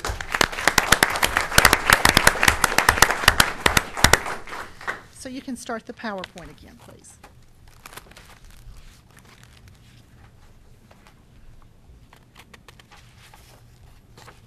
So let's talk about employees. We have graphed the number of employees over the past 6 years. Even though our caseloads and our responsibilities have increased, our number of employees have decreased. Every day, we ask our employees to do more, to do it better, to do it faster, and oh, by the way, do it with a smile. Staff has confronted each challenge, and as a result, we continue to streamline our services, strategically manage and shift resources to build partnerships within the community. I want to thank each employee whose quality work contributed to these positive operating results. I think we have some employees in the audience representing our workforce. I also want to remind you that this graph proves what we talked about earlier. The increase in workload certainly is not reflected in the operating budget. In fact, in 2010, the operating budget decreased from 2009. So let's see how we compare to our benchmark group. I'm going to quickly go over the data, then I'll answer any questions you have. Then our audit firm will come and confirm the results that I'm presenting today, as well as present their opinion on the financial statements. And Ernest Ferguson, who is the chairman of our audit committee, could not be with us today. But the audit committee did meet on November 5th, and they subsequently approved what I'm presenting today. Just as we did last year, our benchmark group consists of the 5 counties in North Carolina that are rated AAA. That's a notch above what we're rated. The operations ratio measures whether or not our revenues were enough to cover our expenses for the year. And on each slide today, you'll notice that the red line does not extend to FY 2011, and that's because that data is not available yet. So break even, of course, is 1. And for the past 6 years, we have experienced positive operating results, and we've performed better than the average of those 5 other counties. In fiscal year 11, our revenues exceeded expenditures by just over $300,000. The intergovernmental ratio simply measures the dependency on federal and state resources, other governments. In 2006, as a result of Medicaid reform and simply less federal funding, Buncombe County became less dependent on intergovernmental revenue. The increases after 2008 are directly attributable to the American Recovery and Reinvestment Act and some one-time revenues. The debt service ratio. This is just my favorite chart. Oh, mine too. I love this chart. It measures the percentage of expenditures committed to annual debt service. When compared to the benchmark group, Buncombe County debt service ratio is extremely low. This low ratio and the fact that we pay debt off very quickly is one of the reasons that Standard & Poor's increased our bond rating. At June 30th, we had $262.5 million worth of debt outstanding, and $124.5 of that were for assets that we didn't own. It was for the school system and the community college. I've been telling you for a couple of years now, been preparing you that the components of fund balance were going to change. The Governmental Accounting Standards Board seemed to have this infinite wisdom that fund balance needed to change. So what you're going to see is that previously there were 2 components of fund balance, reserved and unreserved. We will begin reporting this year 5 new components. Reserved is broken down into non-spendable and restricted. Unreserved is broken down into committed, assigned, and unassigned. Previously, unreserved was the component of fund balance that we used to calculate that infamous percentage that we're so accustomed to using. The new component that we will use to calculate a percentage is unassigned. The two are not comparable, and this could be very misleading if it's not explained. So let's take a look at our fund balance picture. The unassigned fund balance in FY11 was 17.4. And although we were not required, actually we were requested not to restate prior year fund balances, we recalculated FY10 so we would have some comparable data. And 17.4 compares to 17.2 in the previous year. Just a note here, our internal policy speaks to unreserved fund balance, and so it's no longer applicable. We'll be bringing a new policy back for your consideration in the next few meetings. Just want to remind you, we have a history of appropriating fund balance each year, but we never spend it. Now, I make that sound easy. There's a lot of sweat goes into that, and a lot of meetings with Wanda saying, now, how did you expect us to save that fund balance? She always pulls it out.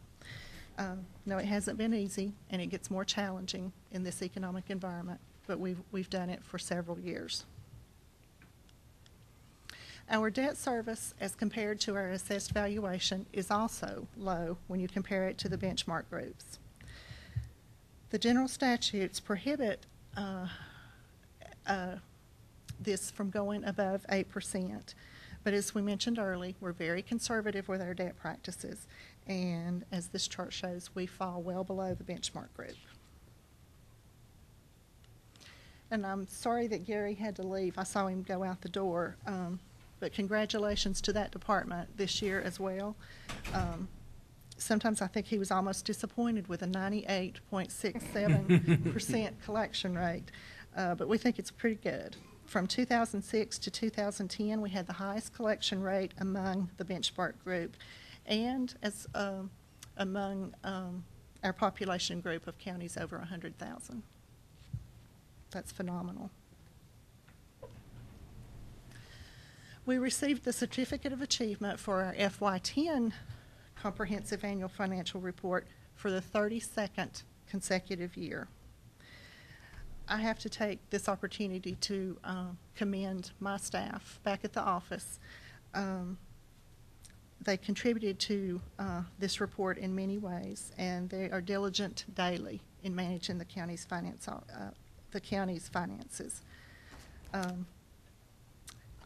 I am going to introduce our auditors now, unless you have any questions, or I can answer them after they present, or I can answer them now. So I have just a clarification about the fund balance, the new way that we're calculating it. So on the graph on page 7, what you're saying is that the past years have not been, it's not apples and oranges. It is apples and oranges. It's apples and oranges. So yes. the 17.4 is with this new unassigned, and all the previous years are the unrestricted. So that's why it looks like it's lower, but it's exactly. Not true. It is not lower. In fact, had we calculated it the way we had in prior years, we would have seen a couple of, it would have been, instead of 20.4, it would have been 20.6. Got it. Is there, I mean, maybe this is an auditor question, but is there at some point a time that they're going to go back and kind of make it apples and apples so this is just this painful year that we're going to have to just jump over? Okay. I had said earlier today to Tim, who actually did this calculation, I said, I wish we had to go back those 10 years and recalculate that. And he said, he's like, are you no crazy? Way. Are you crazy? Yeah. So it's not, it wasn't an easy conversion or an easy calculation.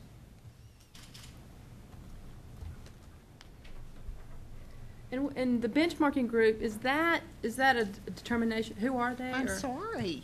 I'm glad you asked that question. I forgot to tell you. That is our AAAs in North Carolina. That is Guilford, Mecklenburg, I think I've lost my note.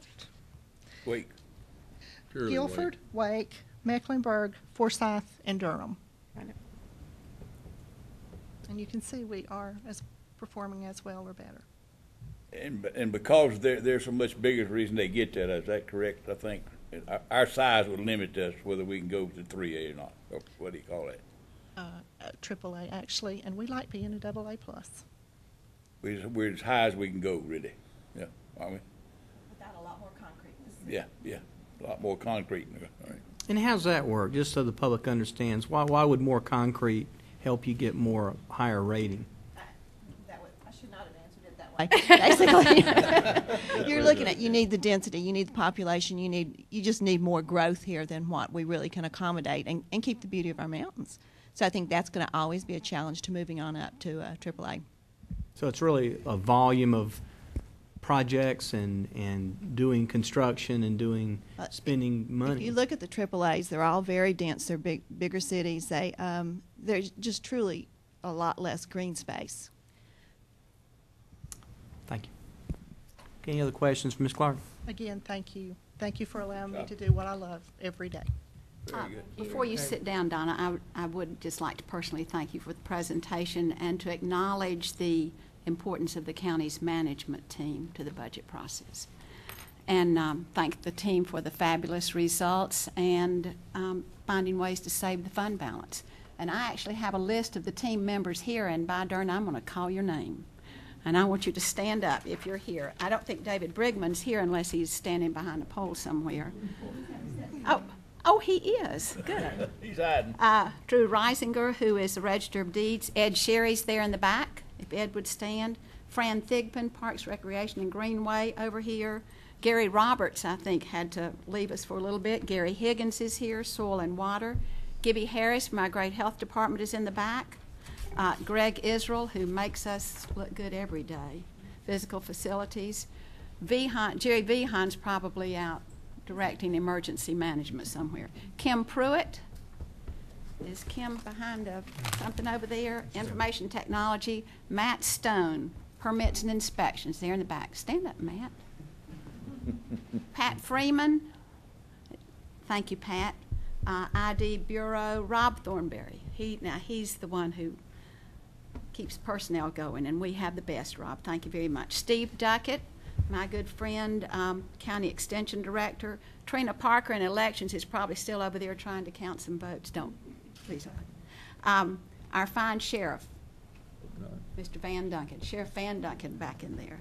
Mandy Stone, who is DSS Director and Assistant County Manager over here, and my great friend John Creighton, Planning and Assistant County Manager. Kathy Hughes, who keeps us all straight every day. All straight. Michael Frew, who really keeps us straight every Keeps you out of day. jail. And Donna Clark, our great thanks to you. And as you alluded to many times, all under the direction of our fine County Manager, Wanda Green. Thank you very much. We appreciate the great report. I always feel very awkward when we get credit for this, because from where I'm sitting, we don't. I mean, and so what I would like to say is I would like to be a lot more involved next year, so we can find ways that I can, if we have another good one, and I'm sure you've got such a great track record, that I can really feel when you say, and thanks to the commissioners, like, yeah, I did something on that. So because I feel like it's pretty passive, our part in all this. So I would like to be more involved next year. We would be happy to involve you. I can say what you do is powerful. You adopt policy that we implement, and you do it very well. So, thank you. Thank you. Thank you. I almost forgot the biggest, best part. I want to thank Gould Killian CPA firm for their hard work and their dedication to us throughout the years, and this year especially. Today we have with us, representing that firm, Ed Towson, partner, Chuck Killian, partner, Danny Yelton, Tanya Marshall, and I think Courtney had to leave. But Ed is going to come and share the management report with you, as well as their opinion on the financial statements. Thank you. Thank you, Commissioners. We, Gould Killian CPA Group takes the duty of being your auditors very seriously. We appreciate the honor and the opportunity to serve the citizens of Buncombe County as your auditors. We did have a great audit this year in terms of just a good flow of information, being able to work efficiently, and certainly good operating results. Our thunder has been stolen a little bit. You have had the results presented to you, but it is true, and we will officially confirm that we did render an unqualified opinion, which is basically the gold standard that you hope to get. That says that we concur with the results of your own finance department and other officials. Much of the information that Ms. Clark presented is in the main body of the financial statements that I think Commission members received in your materials. Yes. No? This.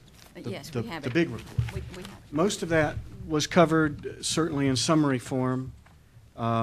At the very rear of that report, and we don't have to really do it by page number, but there, I would draw your attention to the fact that there is a compliance section.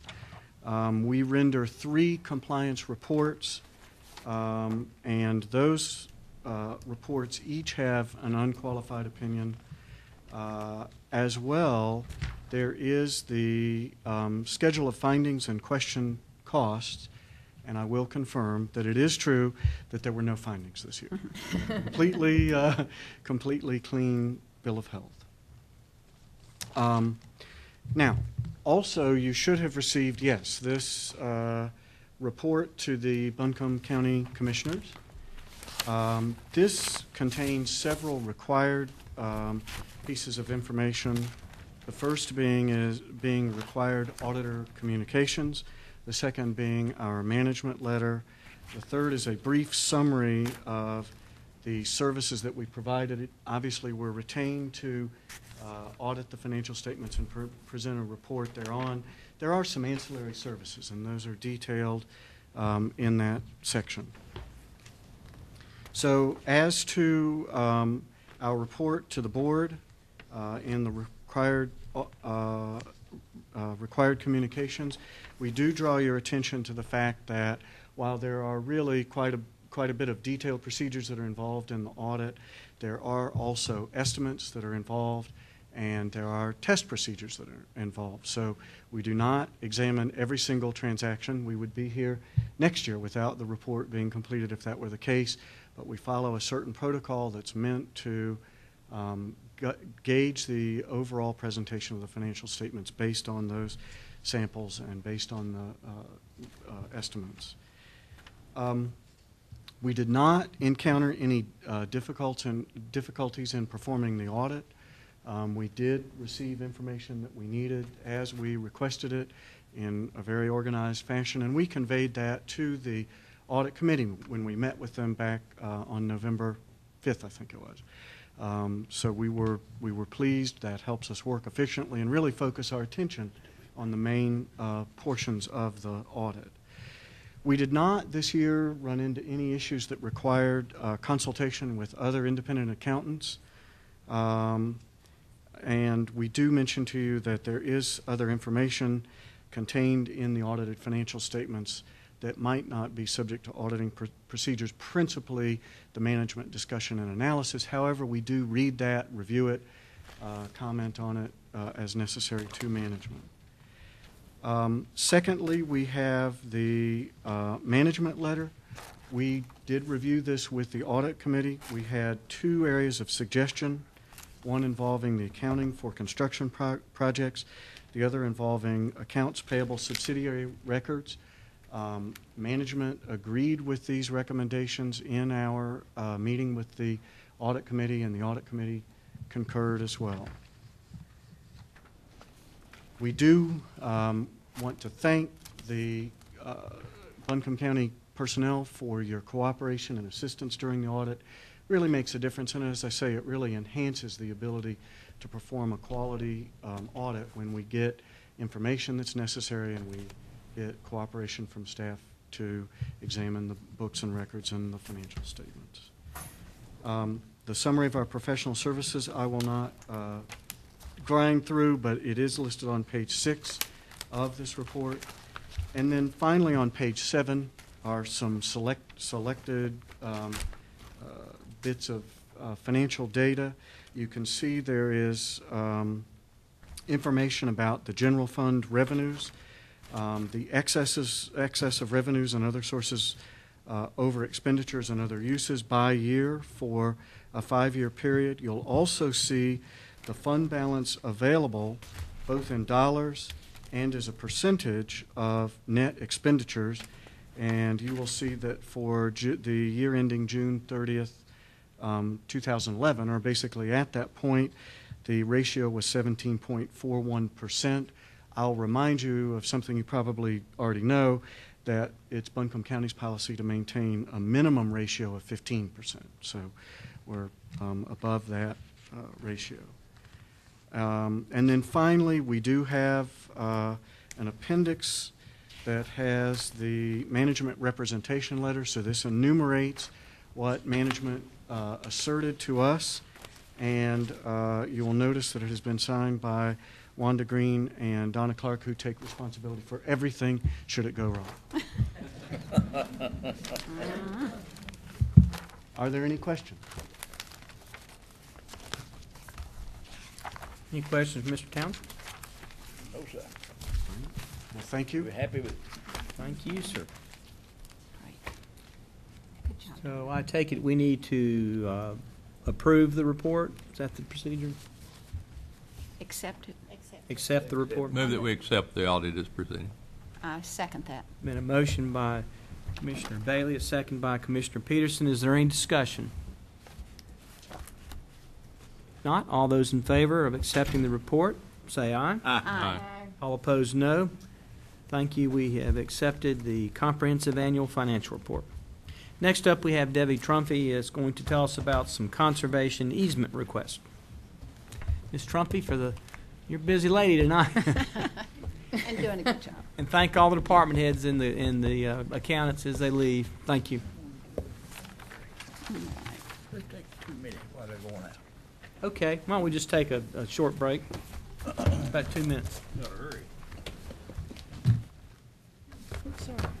I'll let my husband know to go on to the basketball.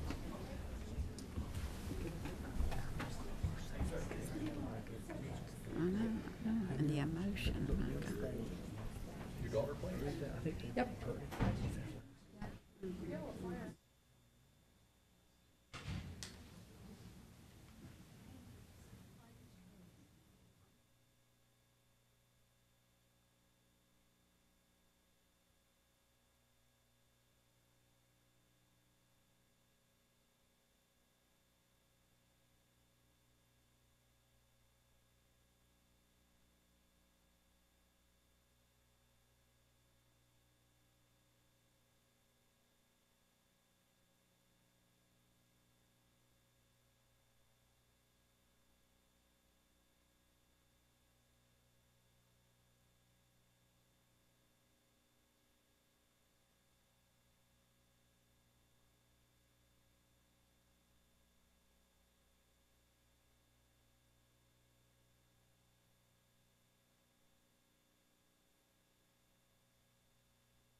We are on our, thank you.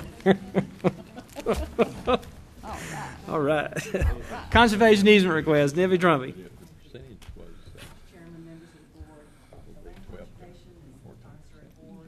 The The agricultural advisory boards have recommended 2 easements and request funding for transaction costs for those projects.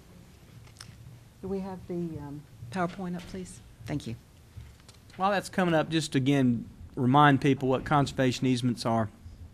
A conservation easement is an agreement between a landowner and the entity holding the easement as to how the property will be maintained into the future.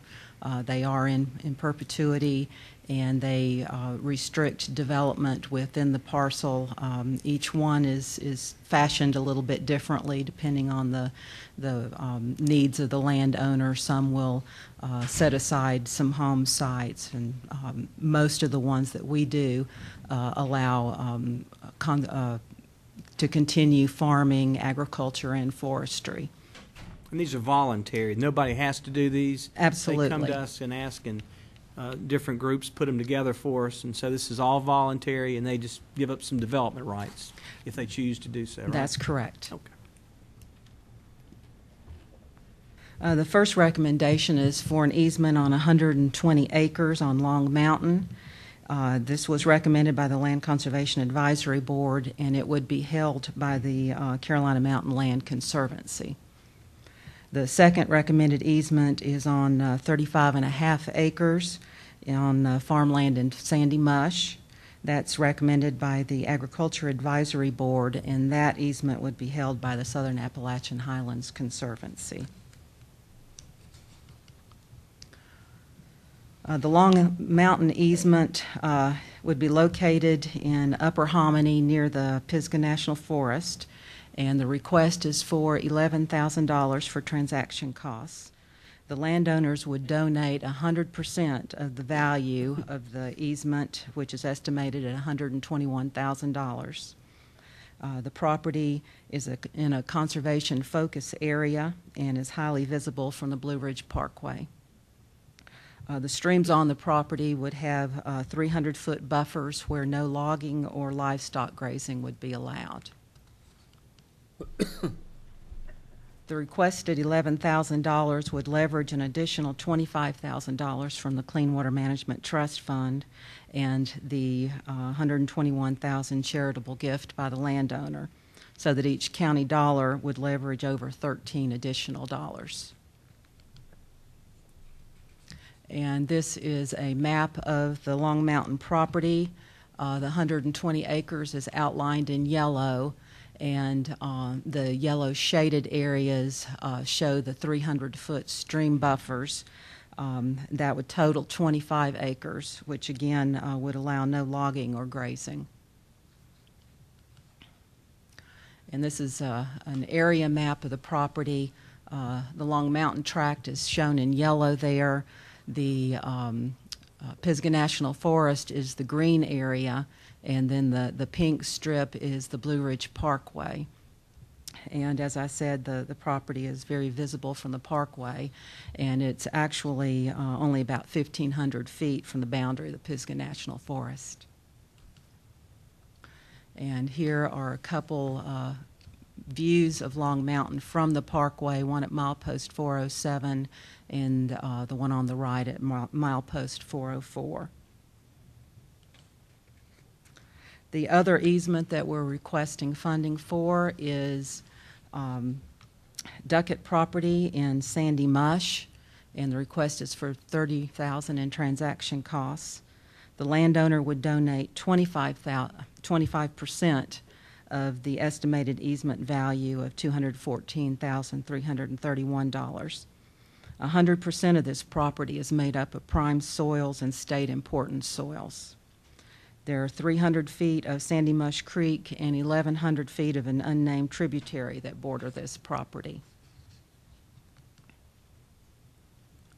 The $30,000 requested would leverage a grant from the North Carolina Department of Agriculture of $53,583, a grant from the U.S. Department of Agriculture of $107,166, a charitable gift of 25% of the easement value plus $10,000 by the landowner.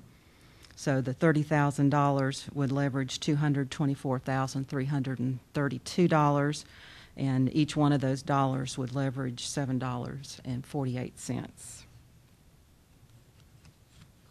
And here is the Duckett property outlined in the red there.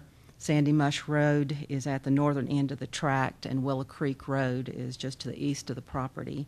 And the unnamed tributary and Sandy Mush Creeks run along the western property lines.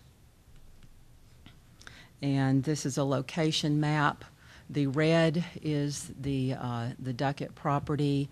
All that beige shaded area are properties that are already protected by Southern Appalachian Highlands Conservancy. The Duckett property is less than a quarter of a mile from the closest of those protected lands, and it's even closer to a conservation easement that the county holds. That easement is just 1,200 feet east of this proposed easement. And this is a photo of the land, and it is outlined in red there. And I'd be happy to ask and answer any questions you have. We also have Tom Fanslow from Carolina Mountain Land Conservancy to answer questions on Long Mountain. And Carl Silverstein is here from Southern Appalachian Highlands Conservancy that could answer questions on the Duckett property. Debbie, I think you already said this. It was $224,000 leveraged of the Duckett property. What was the Long Mountain total leveraged? You said it was $13 for every $1. Total leverage on that one. It's like it almost Back there. multiply it, but I want to make sure I got it right. 121.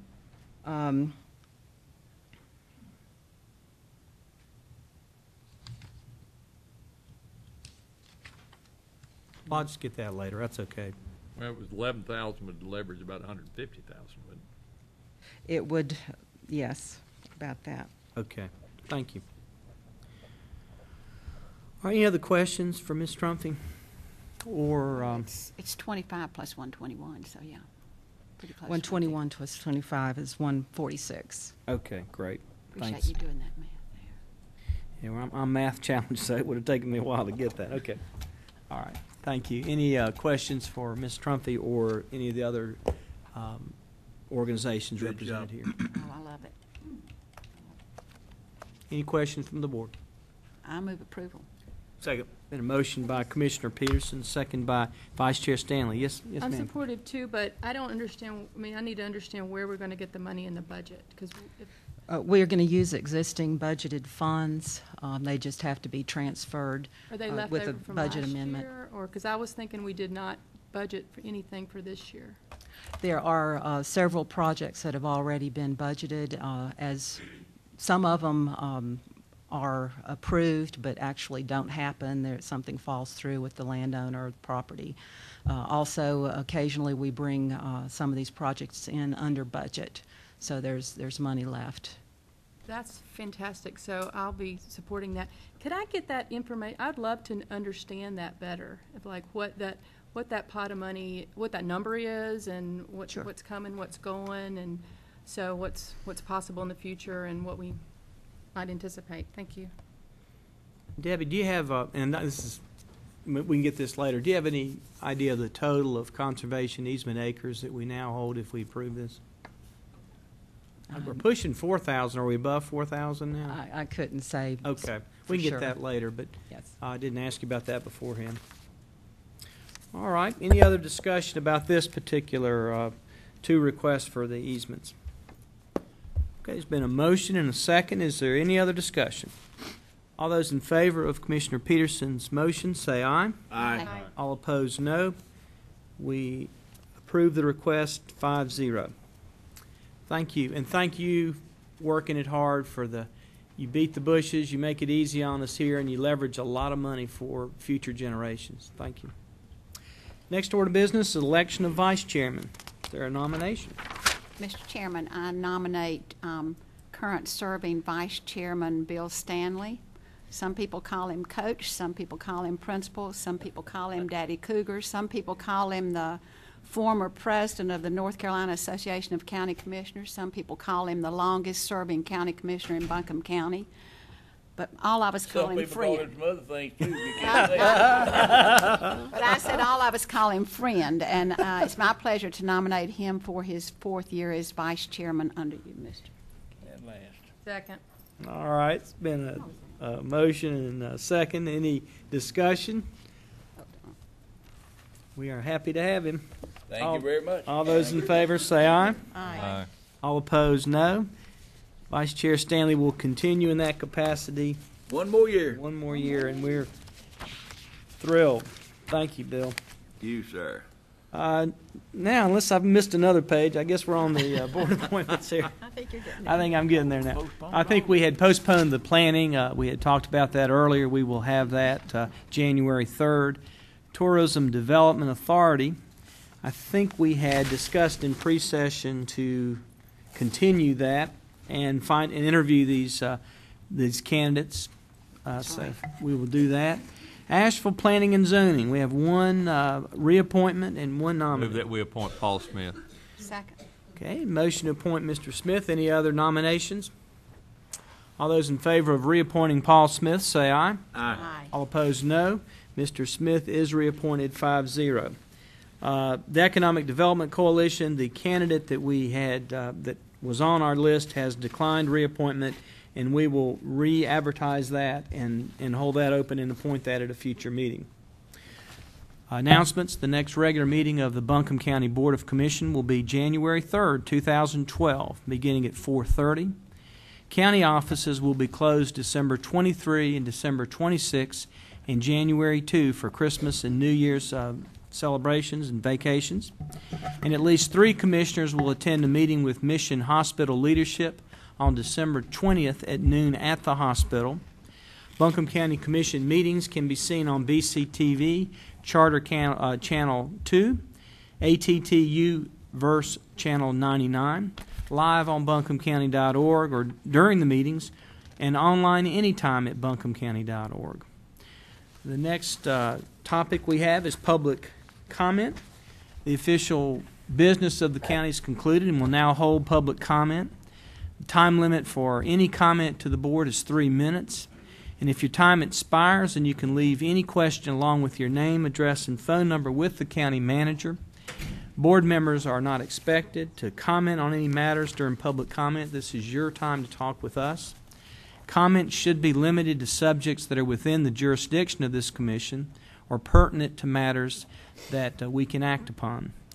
Any individual speaking during public comment shall address the entire board. Any polling of the board members is inappropriate and will not be responded to. Persons addressing the board are expected to observe the decorum of the chamber and be respectful of everyone in the room. Any person who willfully interrupts, disturbs, or disrupts the session will be asked to leave the meeting, and the board reserves the right to deny any public address on any subject previously presented and discussed by this board. Do we have a closed session after this, Mr. Froome? No, sir, Mr. Chairman, we do not. Then we will start our public meeting. Any public comment tonight? Ms. Landis. And Mr. Yelton, I'll take you next. Come on up. I am Reverend Lisa Landis, and I want to talk about human dignity. It's kind of strange how everybody has to, as we say, take a crap or go to the bathroom. And if we didn't, we'd die. But yet there's a law in this county that says if we go outside, we will get a fine. Yet there is no place that we can go to the restroom to relieve ourselves.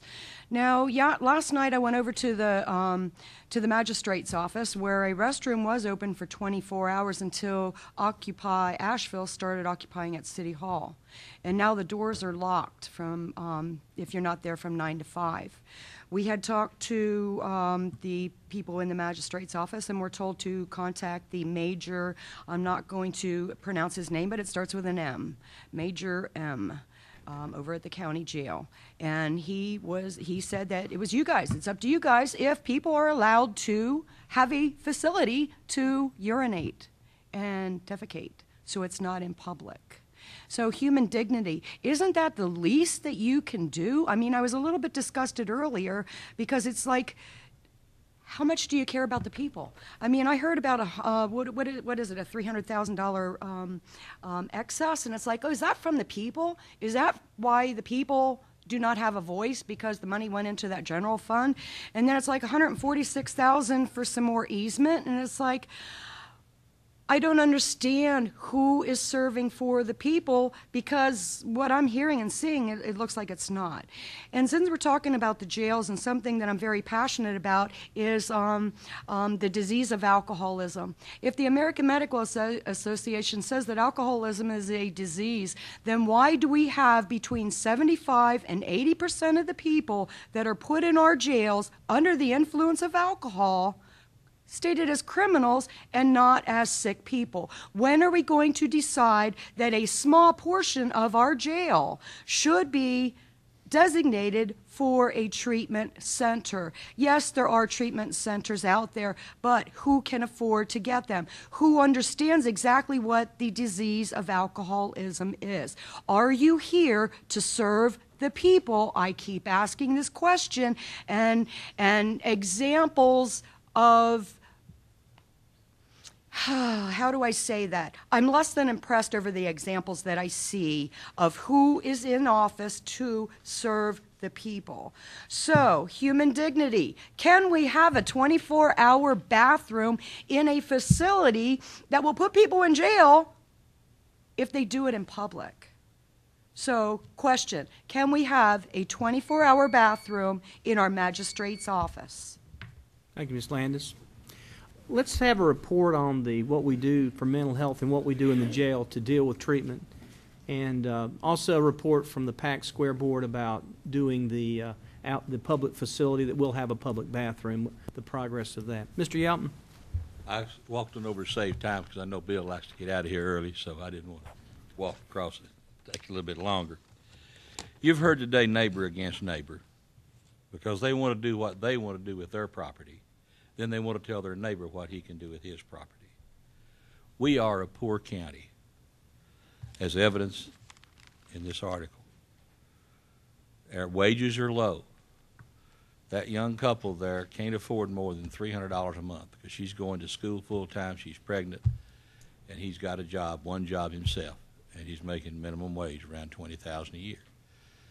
So we are a poor county, and as you read this article, you find out that Buncombe County is not the only poor county. There's about 12 more.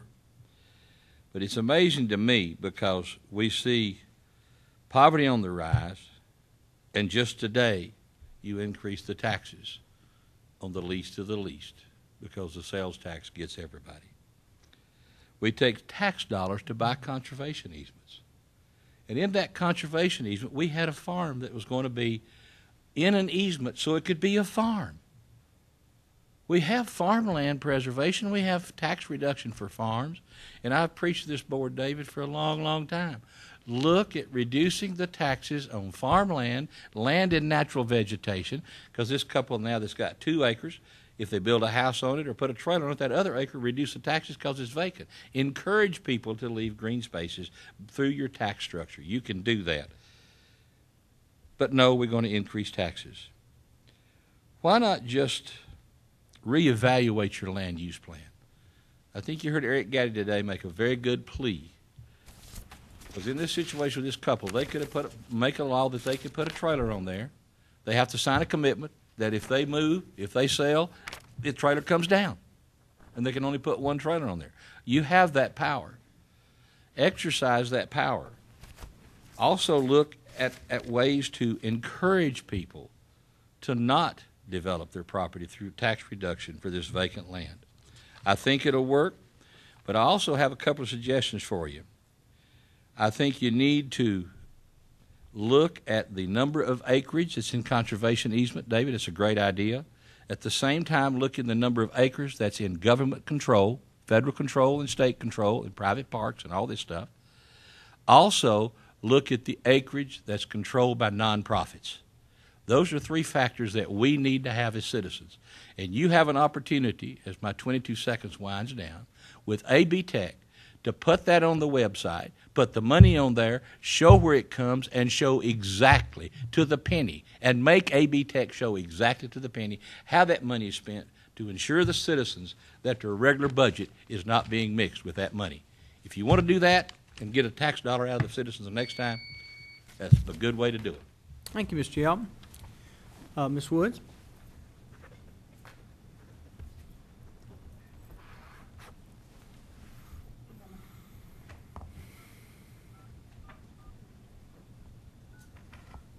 Thank you for the board letting me speak tonight. I know y'all have had a long night tonight. First of all, I want to just say I really commend you for supporting HR 1351, 200 jobs for Buncombe County. You're fighting for jobs. I appreciate it. And I would encourage the business people in this community to realize how much savings in their mailings they're going to have having that distribution center here and not in Greenville. This is an issue really that is for everyone to look at. I just sent around an email, copy of an email that I had sent you. I'm Michelle Pace Wood from Candler. I'm also a member of the Buncombe County Planning Board, but I'm not here as a member of the board tonight. I was really hoping to meet some new members, but that's okay. You guys took it back. Yeah, that's all right. I guess I have to come see you in January. We have in the west side of Buncombe County, we've been seeing a lot of panhandling and aggressive nuisance solicitation in front of businesses, in roadways, and it's really kind of making things uncomfortable for customers of businesses. And I have it all clearly written out there. If we put a bunch of signs out as business people, it looks like there's a problem. When these are probably occasional cases that come through, but the Sheriff's Department can't do anything about them because you don't have these kinds of tools in the ordinance. I just sit here a sample of the city ordinance. This won't work for Buncombe, but just kind of as a guideline for you, the three that I think you may want to take a look at.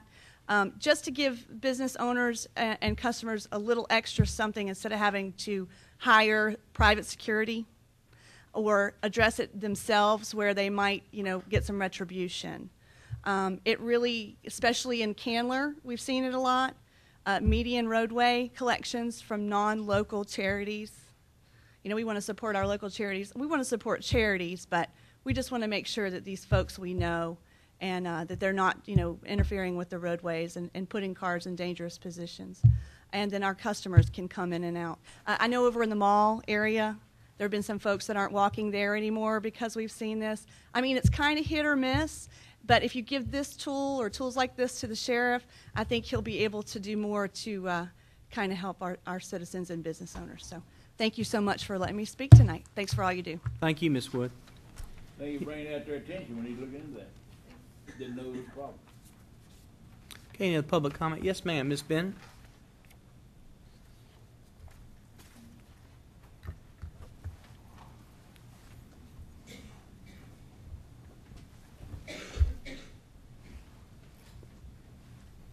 My name's Peggy Bennett. I'm sorry for the note, but I just had a serious birthday a few days ago, and I think that allows me to have a note. I live in Leicester. I attended a recent meeting regarding the AB Tech tax hike where Dr. Dunn was one of the speakers. I asked him this question. If you win this election and AB Tech gets to build these two huge buildings, will you make sure that the contractor hires the majority of the workers from our area? He said he couldn't do that. It wasn't up to him. The main thrust of the whole campaign was jobs, jobs, jobs. So it seems only fair that the first jobs for our community should start with the construction of the two buildings. I don't think it would be out of line to ask about 90% of the labor force be local, and that Buncombe County has someone in charge to check on the company's compliance regularly. John Creighton, might that be you? When the contract is put up for bids, the hiring of locals should be the first item considered. This might be a little radical and upset some of the companies at first, but construction work is scarce and there will be bidders. There will be bidders. After the workers are hired, monitoring the use of the local workers should continue throughout the entire building process. and that information should be available to the public at any time. The contractor should be made aware of this also. Putting local people to work on the construction is the first step for AB Tech to show good faith in their promise to create jobs. And by the way, Commissioner Bailey, it appears that you are to blame for a lot of this mess. You let these wonderful buildings deteriorate on your watch. During Chairman Gant's YouTube video he produced on November the 9th, in which he talks about the AB Tech vote, he deplored the conditions of the buildings on the property. He said, and I quote, "They are horribly run-down buildings." Did you say that? Shame on you, sir. Any other public comment? Yes, sir, Mr. Fryer.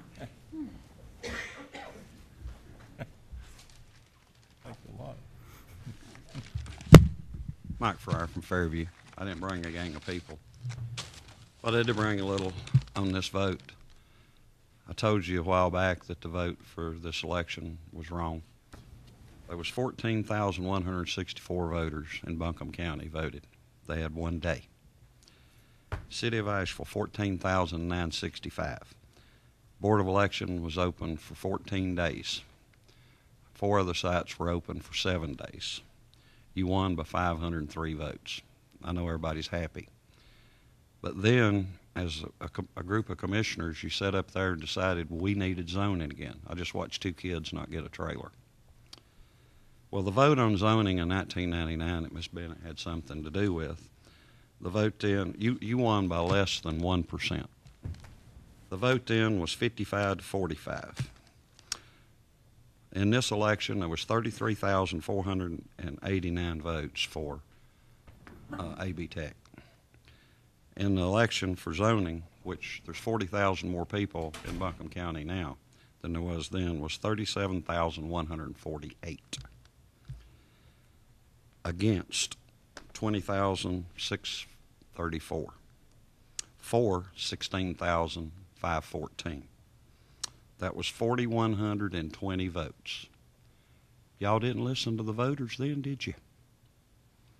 At all? Well, there needs to be 4 new people sitting up here. The zoning needs to be killed. Yes, there should be zoning on asphalt plants and stuff like that, but the simple fact is people buy their property to use their property, to build their homes on their property, and to give to their children. Hopefully. Land conservation, you just took our Buncombe County money and give it to other people to put their land in conservation and take stuff off the tax rolls. That's another thing you've done. And one other thing, zoning, the gentleman that owned the property up on the top of the mountain at Myho Gap that wanted to put a hotel and was own business, he was commercial, then y'all rezoned him, and you decided he needed to put houses up there after he spent $100,000 to help put a sewer up there. He lost his property. It's in foreclosure because you took the value of his property away. So you need 4 good commissioners. Mr. Stanley, you voted against it. Thank you, sir. But this needs to be reversed. If you want to say you need to reverse it because you didn't have the votes was 4,100 versus 500. We are $262,000 in debt now. You just made us a little over $400,000 in debt. And Ms. Jones, there's something on the internet, and Okay, I'll do it quickly. That's all we got. Thank you, Mr. Fryer. Next, public comment. Yes, sir. My name's Scott McKinney. I'm employed by AB Tech, but I stand here today in my capacity as a resident of Candler, North Carolina. Mr. Chair and County Commissioners. AB Tech has served the citizens of Buncombe County well for over 50 years. We are called to provide education, training, and retraining opportunities for citizens. We are also called to be a community partner in economic development activities. Our faculty and staff have embraced those calls. In turn, hope has been kindled in entrepreneurs and students of all ages. I can share with you story after story that reflect that. Buncombe County is stronger because of the symbiotic relationship between AB Tech and the community it serves. Your implementation of the 1/4 of a penny sales tax for the benefit of AB Tech provides a firm foundation for my family, friends, and neighbors that are here and those that are not yet here, but will be here in years to come. Thank you for having the vision and the courage to provide the resources necessary to perpetuate the good work at AB Tech. Thank you, Mr. McKinney. Any other public comment tonight? Mr. Rice?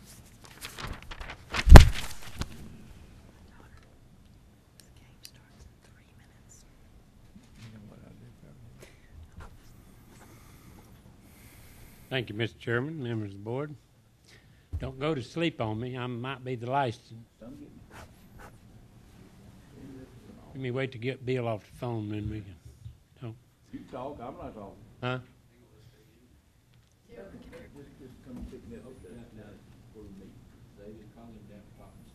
Okay, let's go ahead. Go ahead. Go ahead. When I get my time started. Okay. Yes, sir. Can I get my time started back? Yes, Dave? sir. You go right. You start over. That's fine. Go ahead, sir. Thank you, Mr. Chairman, and members of the board. AB Tech, I would like to propose to this board that you propose to them, which you have members to do so, that they be transparent. Just because they got the money, now they're becoming transparent, seemingly. I would like to see the board open to the public to be able to speak and to have an agenda where they can speak to them and not be in the dark about things. They have not done that in the past. They've got plenty of money now, and now they're coming forth with details that we haven't heard in the past.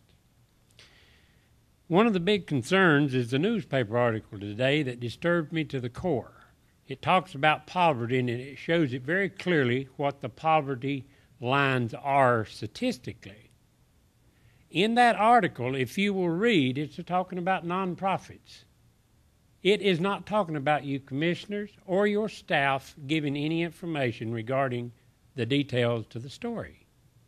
I ask this commission to form, if you would, I ask you politely, to form a poverty commission and find out exactly what is wrong with Buncombe County having so much poverty. And now here comes the newspaper with a big article out. It don't say nothing. It just gives the numbers. It don't really say nothing what the real poverty is. If there are going to be all these jobs created at AB Tech, why don't the hospital get the credit for it? Because it's going to be hospital jobs. It ain't going to be the jobs that we really are going to be putting food on people's table. These hospital jobs, the hospital should have been responsible for this big building, not the public. The taxpayers, they shouldn't foot the bill for the nonprofit. Now, let's go to the county. We talk about our big budget and how well off we are, and we can have $2 billion or $1 billion in debt. We've gone to GOP bonds, and we are in debt. We talk about the financial report as though it was so glorious and how good Buncombe County is. I've always congratulated Ms. Green for her reports and how well she does it. She can run this county without you. That's a fact, and she's proved it.